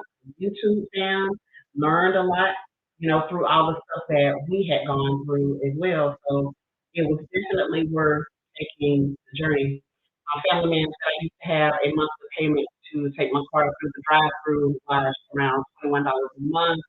I canceled that, and now I watch my car inside my garage with a 5-gallon bucket of water. Those were the days, right? Yeah. Those were the days. In the beginning, I was like, man, I miss my garage a lot. Like I miss, but but now, like I still miss having a garage, but I think about it every now and again. I really don't think about it that often. As long as I got my parking space that I claim that I like, Closer to the that's closest to the house, closest to the door, I'm fine. So, But one thing I will agree that have definitely changed over this period as far as your flexibility in life. Not to say you wasn't rigid, but a lot of things that most um, wives would not be flexible on, you're very flexible. Okay. And you're able to adapt to a lot of different things. More appreciative of the small things. I know that for sure. Yeah. When I open my eyes in the morning, I'm saying thank you for something. Like I open my eyes with gratitude in the morning now. Oh yeah, stepping out somebody this morning because look, I had a dream. I had a couple of dreams last night that left me waking up, but I wasn't angry or anything. I was just like the nerve, like audacity is at an all-time high. You miss neighbors? No, I don't. I really don't. That was one of my dreams last night about a neighbor, and that neighbor, like there were some guys who were doing work on our houses. For some reason, dreamt that we were in a neighborhood, and our backyard it was mud. It was sitting up just like our house sits up now, and we had like the same type of back step, and but our garden was not there. But it was like we had neighbors side by side, um, right next door to us. And so we were all kind of getting our yards together, looking at the pretty green grass and all this stuff. And me and him were standing there just kind of admiring our backyard. And all of a sudden, somebody turns in with a dump truck and they drove right across our backyard, the people that were doing the work, like a dump truck. And they drove across our backyard. And so I said, I know they did not. I was like, I know they did not just drive across my yard. So me and him went down the steps, and I said, "Hey, don't drive over our yard again with that dump truck. Like we just put a lot of money into this grass. Like don't drive across our yard." And then this other lady who had nothing to do with it, like she was just sweeping out her back door, called me a name. You dreamt about a Karen? No, she wasn't. I mean, she was more like a Kanisha, but she was like, girl, you need to chill out. Or she called me a name or something. And so that's when, the words started to kind of fly because I was like, you don't have anything to do with this. And so I woke up and I was like, hey, what's what I just dreamed about? Like the audacity of this woman. It's like I don't want no neighborhood and no neighbors. And I was just at 4 o'clock this morning just riding. I was looking at her breathing. She was like, what did you? I was in my brain like, what is she dreaming about right there? I had several dreams like back to back, and one of the dreams. Your breathing was so irregular. I was crying in one of the dreams, and I think that's when I was like, I didn't know what was going on. and I woke up and I was like, hey, I'm just crying in the dream. But yeah, I think that's what that was. But yeah, the cussing part, that was my last dream, and I had to get up and get ready for work. But yeah, I had to tell her something because I'm like, girl, you don't talk to me. So anyway, let's go to the comments. What comments? You said there was a comment. Okay, how did your family? Wait, we missed one. J3, we didn't address. I agree. I told my wife I'm not working on another car until my kids drive. Okay, all right. So Charlotte says, how did your family handle you guys off-grid living? I know what I experienced from my family when I moved to a different side of town. It was like a downgrade to them and freedom for me. My family still thinks we're crazy. Everybody is like, well, girl, I like the house. We come to visit. When the house came, really well. When the house came, then they started to like really understand that we're just trying to make sure that we are living as minimalist as possible because if things go go terribly wrong. Look, things could be perfect. If they go terribly wrong, like we don't want to have a lot of obligation. And so that's how we were thinking. And even with the amount of money that we would have put into the having a house built, a small house, 100, 900 square foot house was going to cost more than this house. So, um, and then also getting the shed transformed into a livable structure according to the local building code standard was also going to cost more than this house cost. So we were just like, we over it. We ready to just get in the house. Plus, we had issues with the RV. It took all that it could take, and we were just like, it's time. So, um, I was talking to my friend one day, a month prior, and she was like, "What do you want? Tell me what you really." And so I just started going down. We're having a casual conversation. Okay, this is what I want. This is what I would like the house to look like. We ended up getting just that, and I didn't realize it until she came back and she said, "Let me read you what I wrote in my journal that you see back in whatever month that was."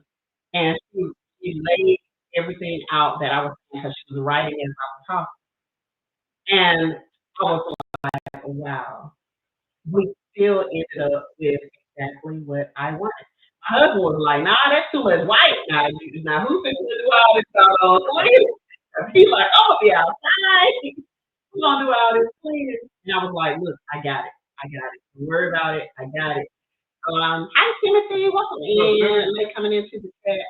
I'll have to watch the replay. Okay. Thank you for Thanks coming for in. coming in. We appreciate you.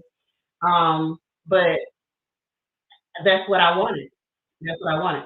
Because remember, our RV, all the cabinets were brown, the seat cushions were brown, everything was just brown, and I was over it. I was over it. And we wanted to get a place that was cheaper, but cheaper meant brown. And Eco Neighbor was like, ooh, I like the walnut, I like the mahogany color. And I'm like, it's pretty, but I didn't want that. I wanted white everything in, and so that's what we end up going with. Hey, Tampa Creek, how you doing? What's up, Tam? One of the things when we moved to Tampa Creek, Charlotte, just to kind of address that too, we were the entertainers as far as family-wise. So our family would have a tradition of coming to the house on certain holidays, certain birthdays, certain different things like that. So all of a sudden, we are outdoors. We are in the woods. Mm-hmm. We barely survive and more or less entertaining. RV, in an RV. really sick, I mean, and the weather was like, the weather is crazy. Like right now we're winning with the weather. We only have about like maybe 5 months of winning out the year. The rest of the time it's survival mode. But it was kind of challenging. And when she was talking about like the place, I'm gonna tell you, fam, if you're considering doing what we did with RV, understand this: RV is not a long-term stay. Right. They're poorly built.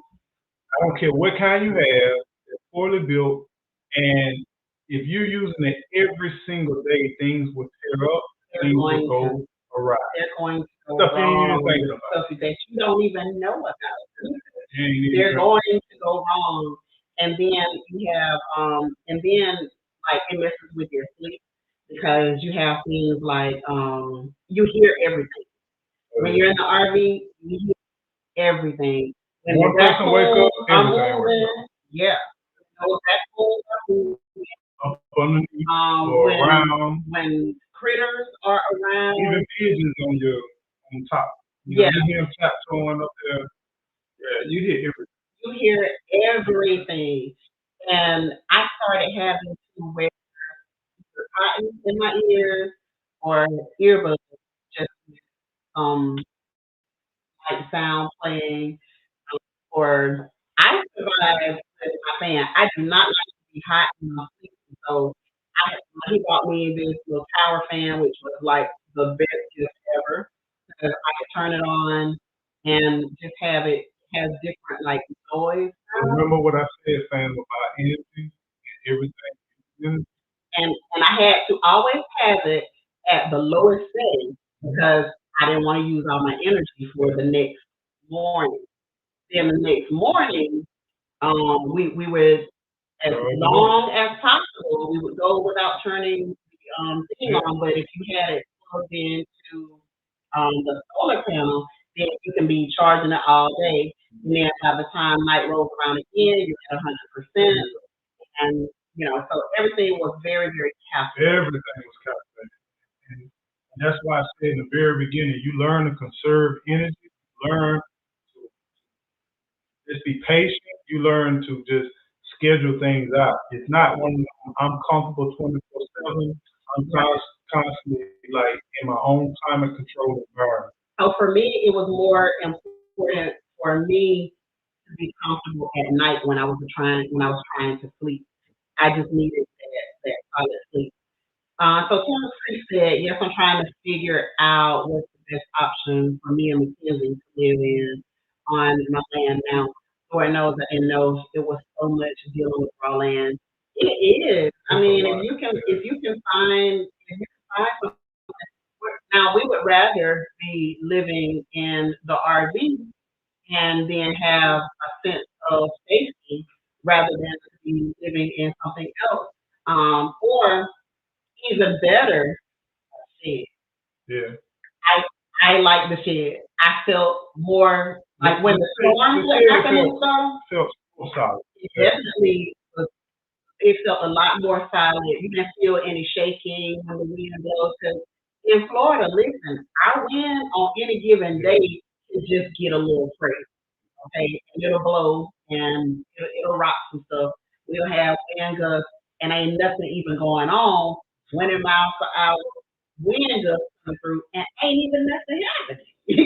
So like sometimes when we did have storms, we would leave the RV and go to the cabin or the shed. And the shed had insulation and sheetrock. It definitely helps, fam. That's a quick way to get you into a structure. Every state, every county is different. But if you can, especially if you got flexibility with your area, I would recommend definitely get you a nice cabin or shed to get you on your property. Go ahead, insulate it, sheetrock it in. In most cases, it's the most affordable option that you can do. Yeah. Based on not being here in our county in Florida. Because in Florida, I think B. Rich brought it up one time. He's like, you mean to tell me you can have it on there, on your land, but you can't live in it. Just remember, full-time occupancy is not the same as weekend, whatever. You know what I'm saying? You just got to be creative with what you're doing. You can't occupy maybe on the weekend or something like that, but you can't have that as your permanent residence. Right, and then think that they're going to come and just hook up electricity to your shed. But there are ways around it. There are ways that you can do that. A lot of shit was off grid for the majority of the time. We only had electricity for 4 months now. Maybe 3 to 4 months. But prior to that, everything was off grid. And you can have an enjoyable life in a cabin or a shed. Yeah, it was definitely a lot more stable. And when the thunderstorms would come, I'd be like, look, let's meet at the shed. Let's meet at the shed, and then that's where we were gonna go and just stay until the storm blows over, and then we can go back. Would you recommend doing the RV process again? Yeah. I think a RV, and this is the crazy thing about RV. Now, don't say RV. You can get affordable RV is used. It's going to have issues, but you can get affordable RV for a little bit of nothing. Here's the thing about RV. Whether they are new, brand new from the dealer, or they are used from a used dealer, start at the front of that RV and touch everything. Make sure that everything, every single thing on that thing works.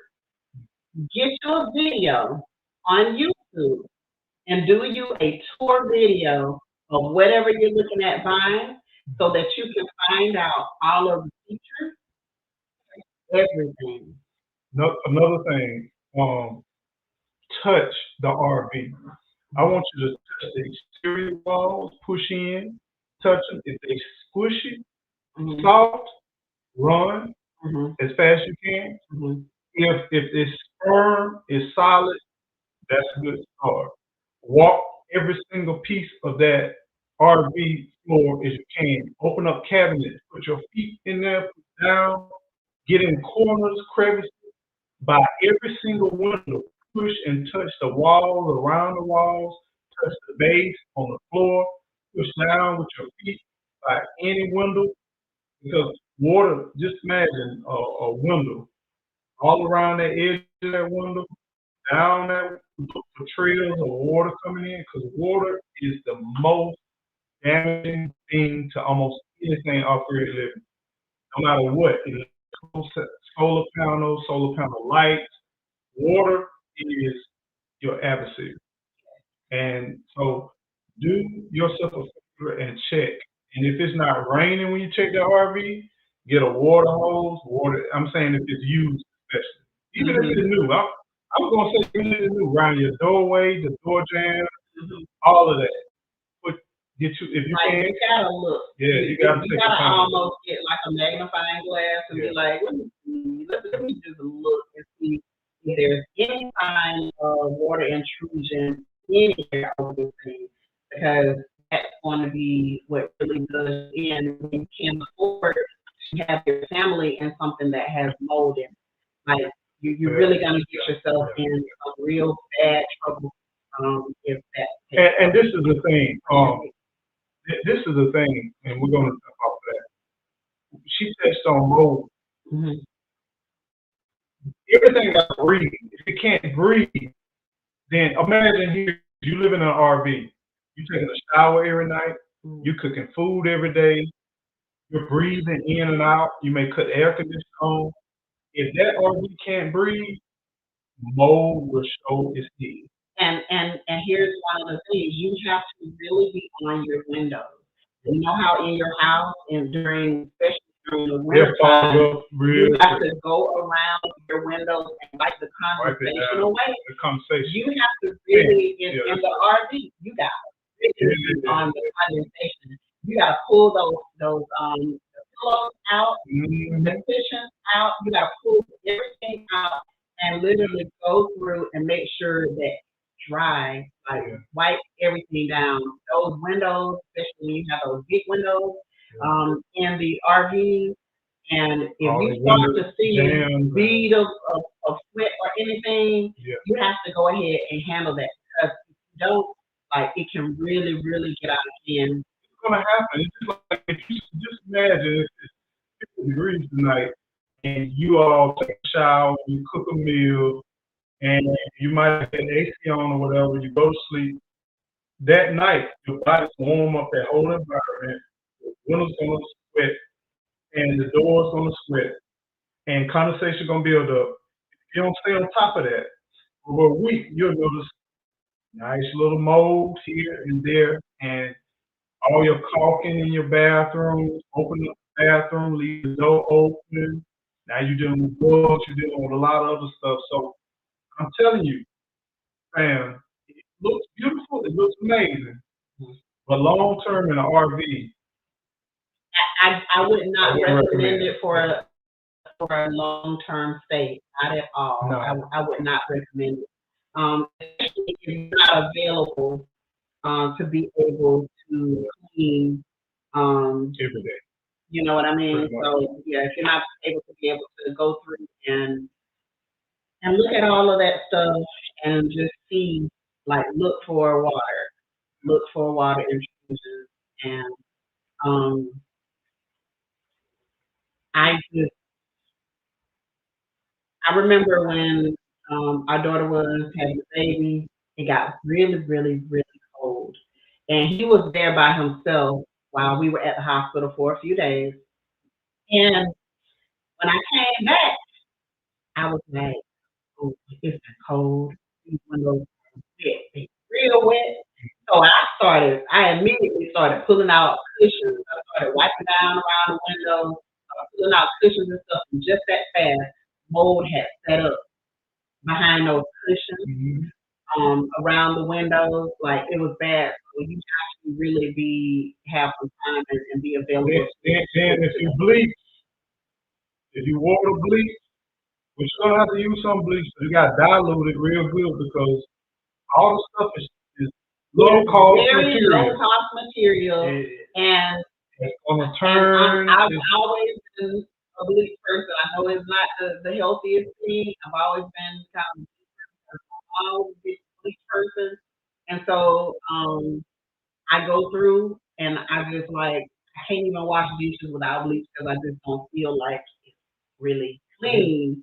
So and just remember, it's a lot of plastic. It's a lot of plastic, fabricated wood, and all that particle board, and all that kind of stuff. Yeah, and stuff get to warping and mix. Stuff start warping. It's gonna allow moisture to come in, and you still fight that. There ain't no balance. So just understand you gotta deal with that. What's next? Hey, Junior, how you doing? Be safe out there. What's your next animal species of raising and eating rabbit? Yes, I can. I can see that. Whether we will get anytime soon, probably not. Probably not.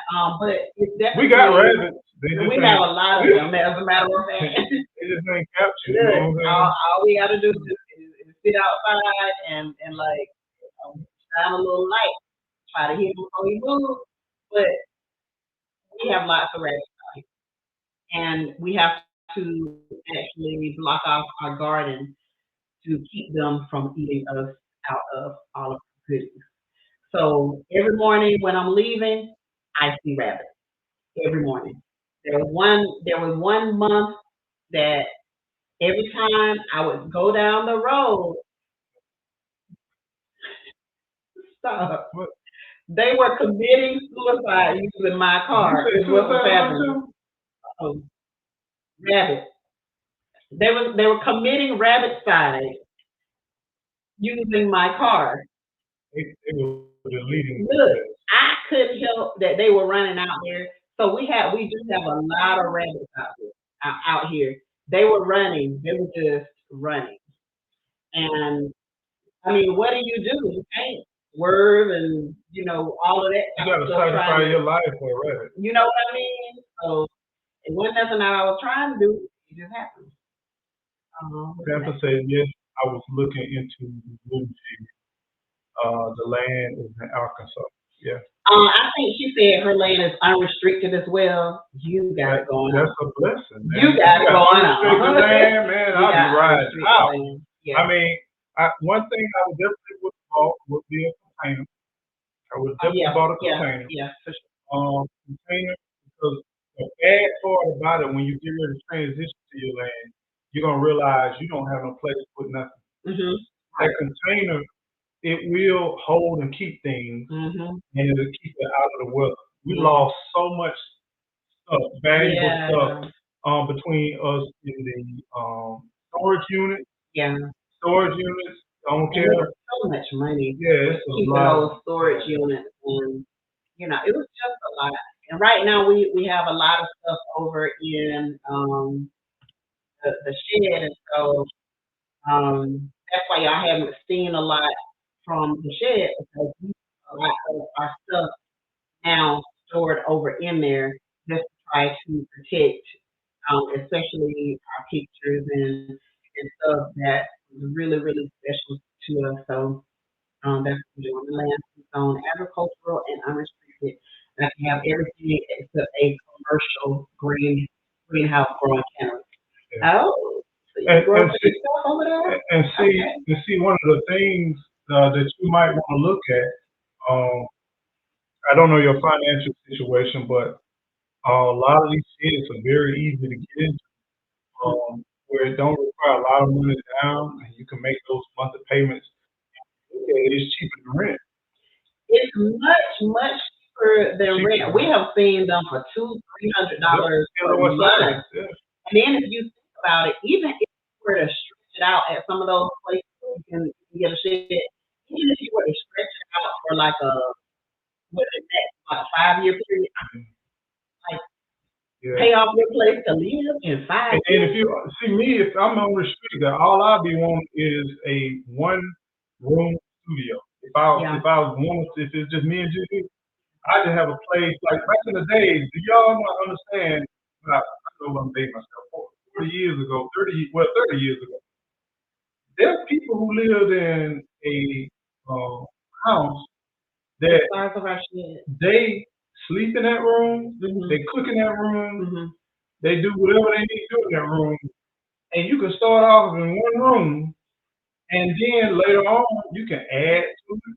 Especially if I'm unrestricted, I'll add another one, or even add another shed and connect the two together. Yeah, we live the area that we live in. We live in a really country area, and so people don't have big houses out here. I counted maybe 3 an entire area. And do you remember that one? Maybe 3 big houses. That one where they made up beautiful. They took one shed, then they added another shed. Yeah. Then they put a deck, a nice porch around it. And they just put 2 sheds together.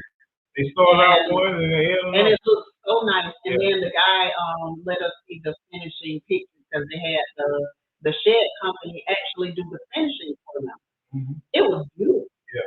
Like you would never know. You would never know that it was a shed. You would have never known if you just looked at it. Yeah, it was beautiful. So, Palestine, what you doing, Palestine? It's probably better to get a sealand shipping container and do a build out with concrete anchors tie down. That's a really good idea. I think that's a really good idea. And you know, when we first started looking, containers are gone a whole lot more expensive than when we first started looking. But they still, when you look at what they are and the well constructed they are, even I seen they got some containers out here on raw land. I seen trees sell on them containers and everything. They won't even hurt, won't even harm, none of that kind of stuff. So going back, I would definitely get containers, and I plan to get them. Yeah, like it's still good to you ain't broke. You just got a little money challenge right now. You ain't broke. You ain't broke. You're gonna be all right. You're gonna be all right. You got the land. Listen, you got land, you rich already. You're richer than a whole lot of people already. You know, and that's the thing.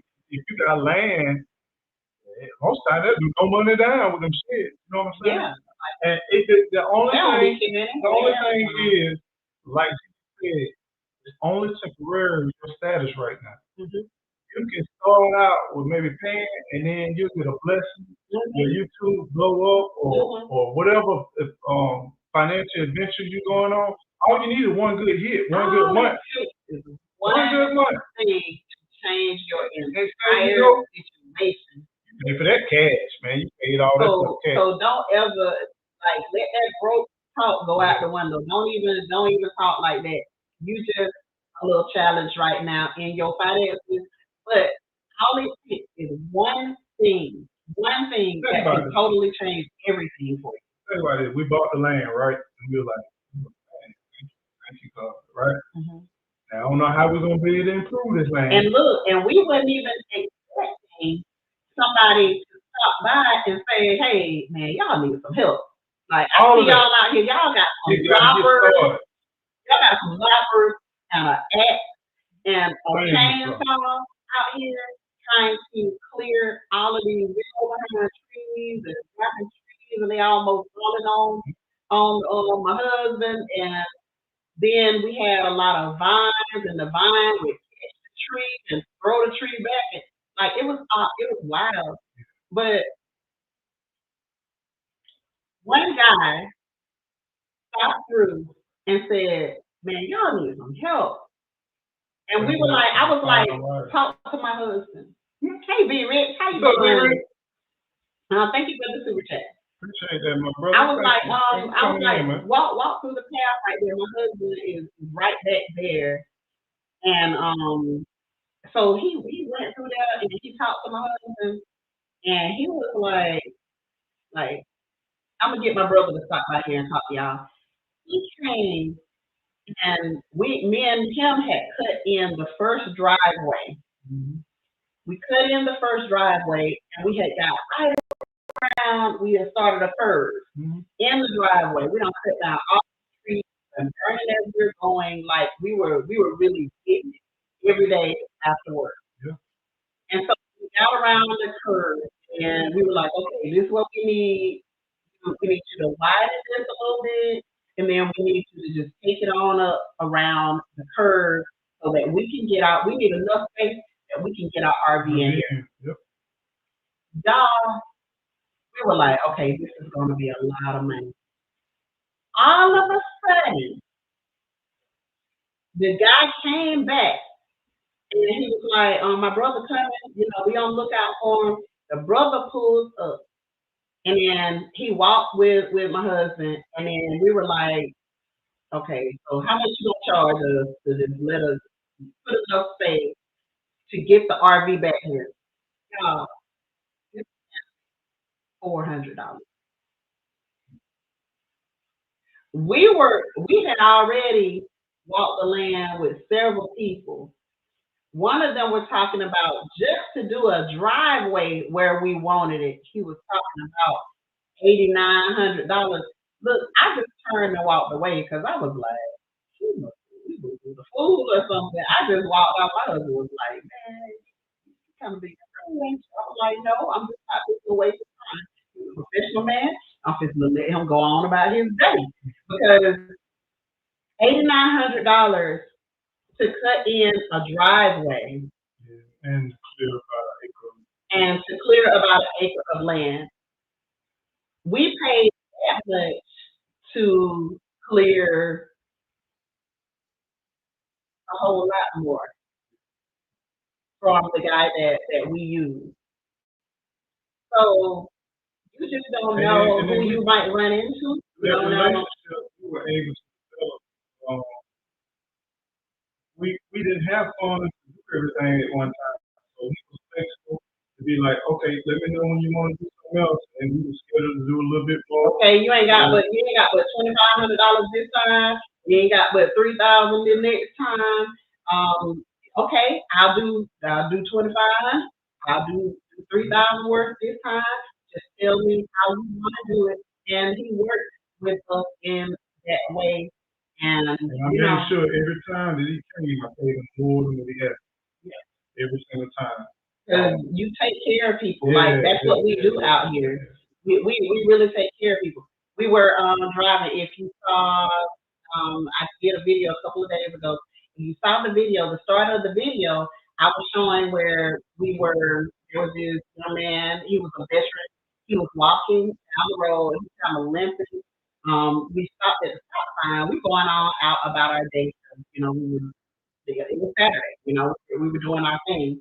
And so he was like, my husband had the window down. He was like out the window kind of, and he was like, hey sir, excuse me, do you have a gas can? And then we were like, not on me, but let me go back to the house, and then I'll come back with a gas can. Well, I was like, well, don't we have gas in it? Like, and one of the things we got some gas, so we can go ahead and get him on his way. And so that's what we did. And being able to talk to somebody who was a vet, who was on hard times, who having trouble, had little kids, take care of and all of this type of stuff. We were able in that moment just to be able to help this young man out, um, just like that, just that fast, just by being prepared. Um, we were able to go back our land. Ain't no gas stations right out here. Mhm. He was not about to walk to the gas station. So just by us having the gas on hand, we just looked at that like that's a blessing to be able to bless somebody. And now he can actually go and drive and put whatever funds that he had in his tank to get him to the grocery store or wherever he was trying to get to so that he can take care of his family. So that's kind of how it is in the country. If you're out there, he actually helped somebody pull their tractor trailer one day. He had broken down in the road, got some cows out of the road. You remember all those cows that got out? So all types of stuff. You just have the opportunity to really slow your life down when you are out in the country, and we absolutely love it. We absolutely love being. Probably said contractor told me it was gonna be 50,000 to clear 2 acres and set up a driveway. I did it for 1,400, including taking the grub, taking the stuff away. See, just You gotta get anytime you're started. doing anything, You gotta get started. yeah, you have to get started. Just get started. Don't try. Like Rome was not built in a day. Don't try to do everything all at one time. We would go and hustle up some money. I went to work. I started at work to get that we can use some stuff, that we can pay some stuff off, pay some stuff in cash, like, and so you do what you have to do in order to get what you need to survive, so that you can do this thing as debt free as possible. And so that's the only thing that we have been working on is just to make sure that we do this thing as debt free as possible. And yeah, we got our house now and no regret. Um, I just wasn't willing to, to pay more for a house half this size. It just didn't make good. The math just wasn't mathing for me. So I thought we needed, and then we're good, we're comfortable, and we love it here. We really do. Um, Skills will save you a lot. Apologize. Absolutely. Those skills, having those skills, and then learning new skills, like learning new things will save you a whole lot of money. This man has saved us so much money. I cannot even count how much money over the years.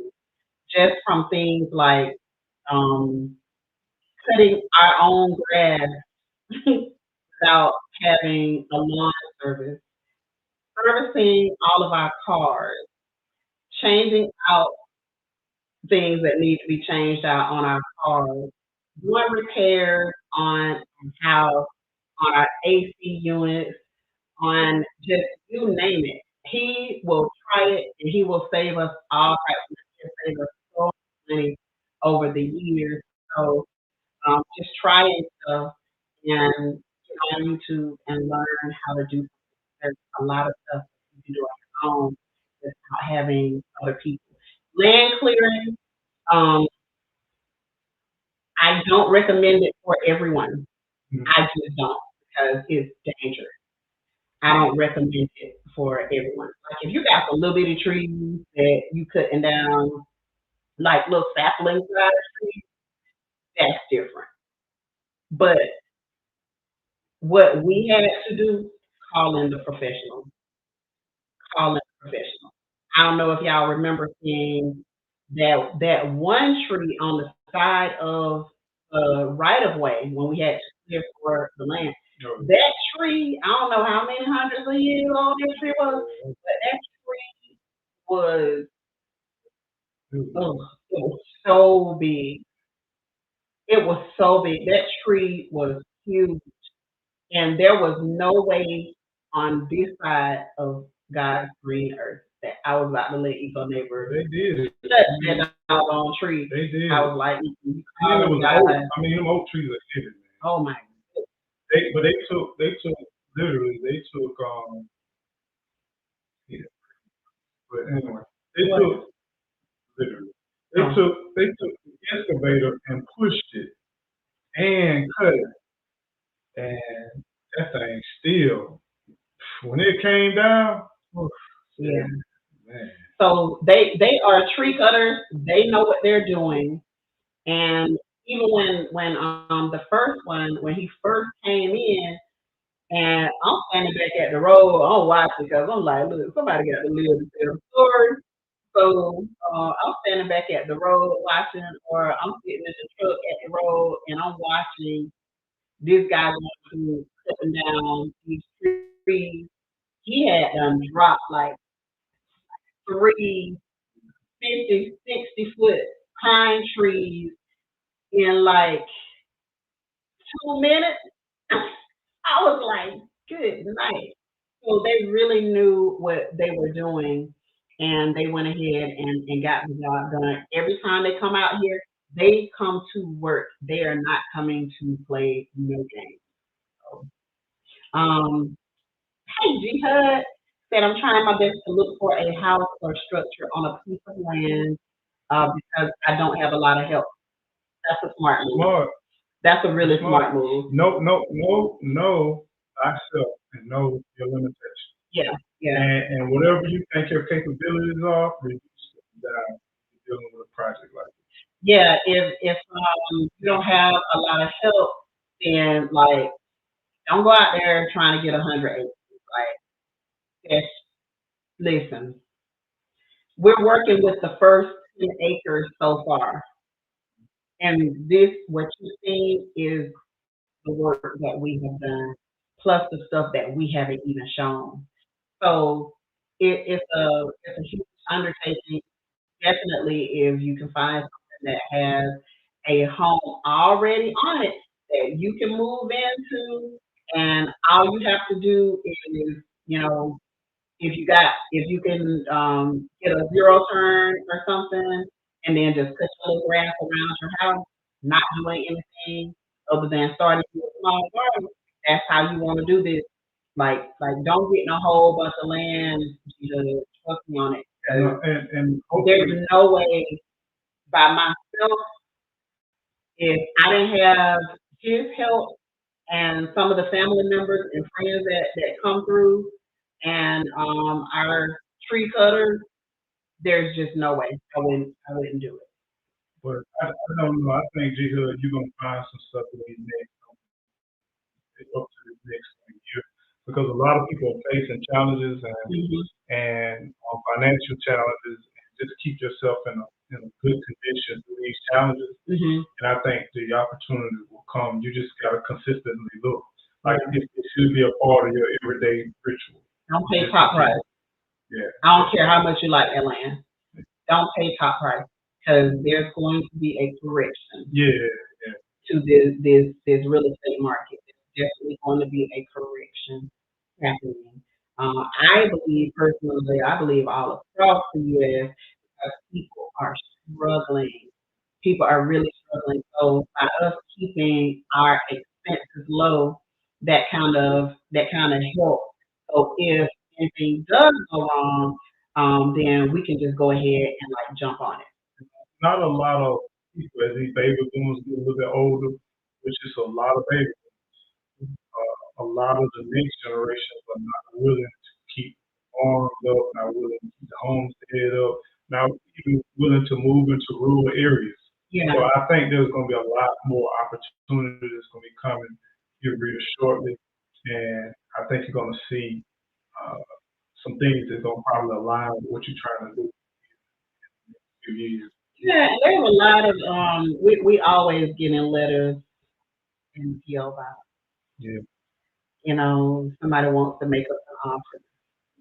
And that's they why actually going up on some of these. A lot of the offers are like, these kids, but they actually going up on some of these offers. yeah, they actually Which now tells when me they realize you know your value is a whole lot more than that. right, we're not going to and now they started going up on the offer. We're not interested in selling. We're not even interested in selling a piece. If you look at our lifestyle right now, for a few things, if you just take the nuts and bolts of what it costs for us to live out here, it's far less cheap rent, far less than a lot of other stuff. So long term, we know we made a great decision. And remember, no light bill, no water bill, no sewage bill. Light bill is really low, but if we needed to go without lights, we still can go. Yeah, we still keep the lights off during the daytime. And that was one reason also that I decided on the home that we got because I wanted a lot of natural light. And I'm telling you, we're now getting used to using lights because in the beginning we were like still doing stuff like we were in the RV and I had to tell little Gigi one day, baby, you can turn on the light. She was like, oh my God. Like you can turn on light. We actually have lights over there that you can flip the switch now, and it's getting dark outside. So yeah, let's use the light. I respect y'all because y'all have done a lot. Yeah, yeah, yeah. He's done a lot. We've done a lot. He's done a lot. Yeah, I helped out. I think I helped out a lot in the beginning, like when you were first cutting the trees to like moving logs and all of this stuff, and keep them fed and hydrated and all of that stuff. Okay. All right. Well, fam, we've come to the end of our episode. Yes. And I hope you all have gathered some type of information that maybe you can or maybe you cannot use, but hopefully you can use. And like I said, it's been a journey. The journey is still continuing. And we appreciate your support. We appreciate you taking the time out of your day to be doing anything, but you're here with us. We really, really appreciate that. Seriously. And we thank you so much for your contribution, your comments, your super chat, all of that stuff, man. It's huge for us because we need to continue to push forward, and you all supporting us really helps us in ways that you have no freaking. And the only reason that we're still doing this is because of the feedback that we receive from people like just different people sending us messages saying, "Hey, we did. We bought the land. We did. We're waiting to close." Yeah. All of that stuff. And congrats to all of you who have gone on and not been deterred by anything. Challenges. Yeah. Challenges. That's life. That's just life. You're gonna go through challenges. Like Ellen says, keep kicking the can forward. Keep kicking the can forward. And y'all, like I said, you all don't know how much you commenting, you just saying simple things that really keep us motivated, keep us inspired.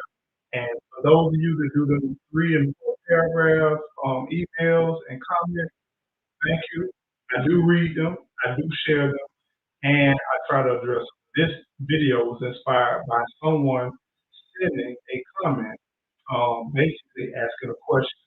And like I always say, I may not be able to respond in the times that you may feel like I can in some answers, but my goal is to respond.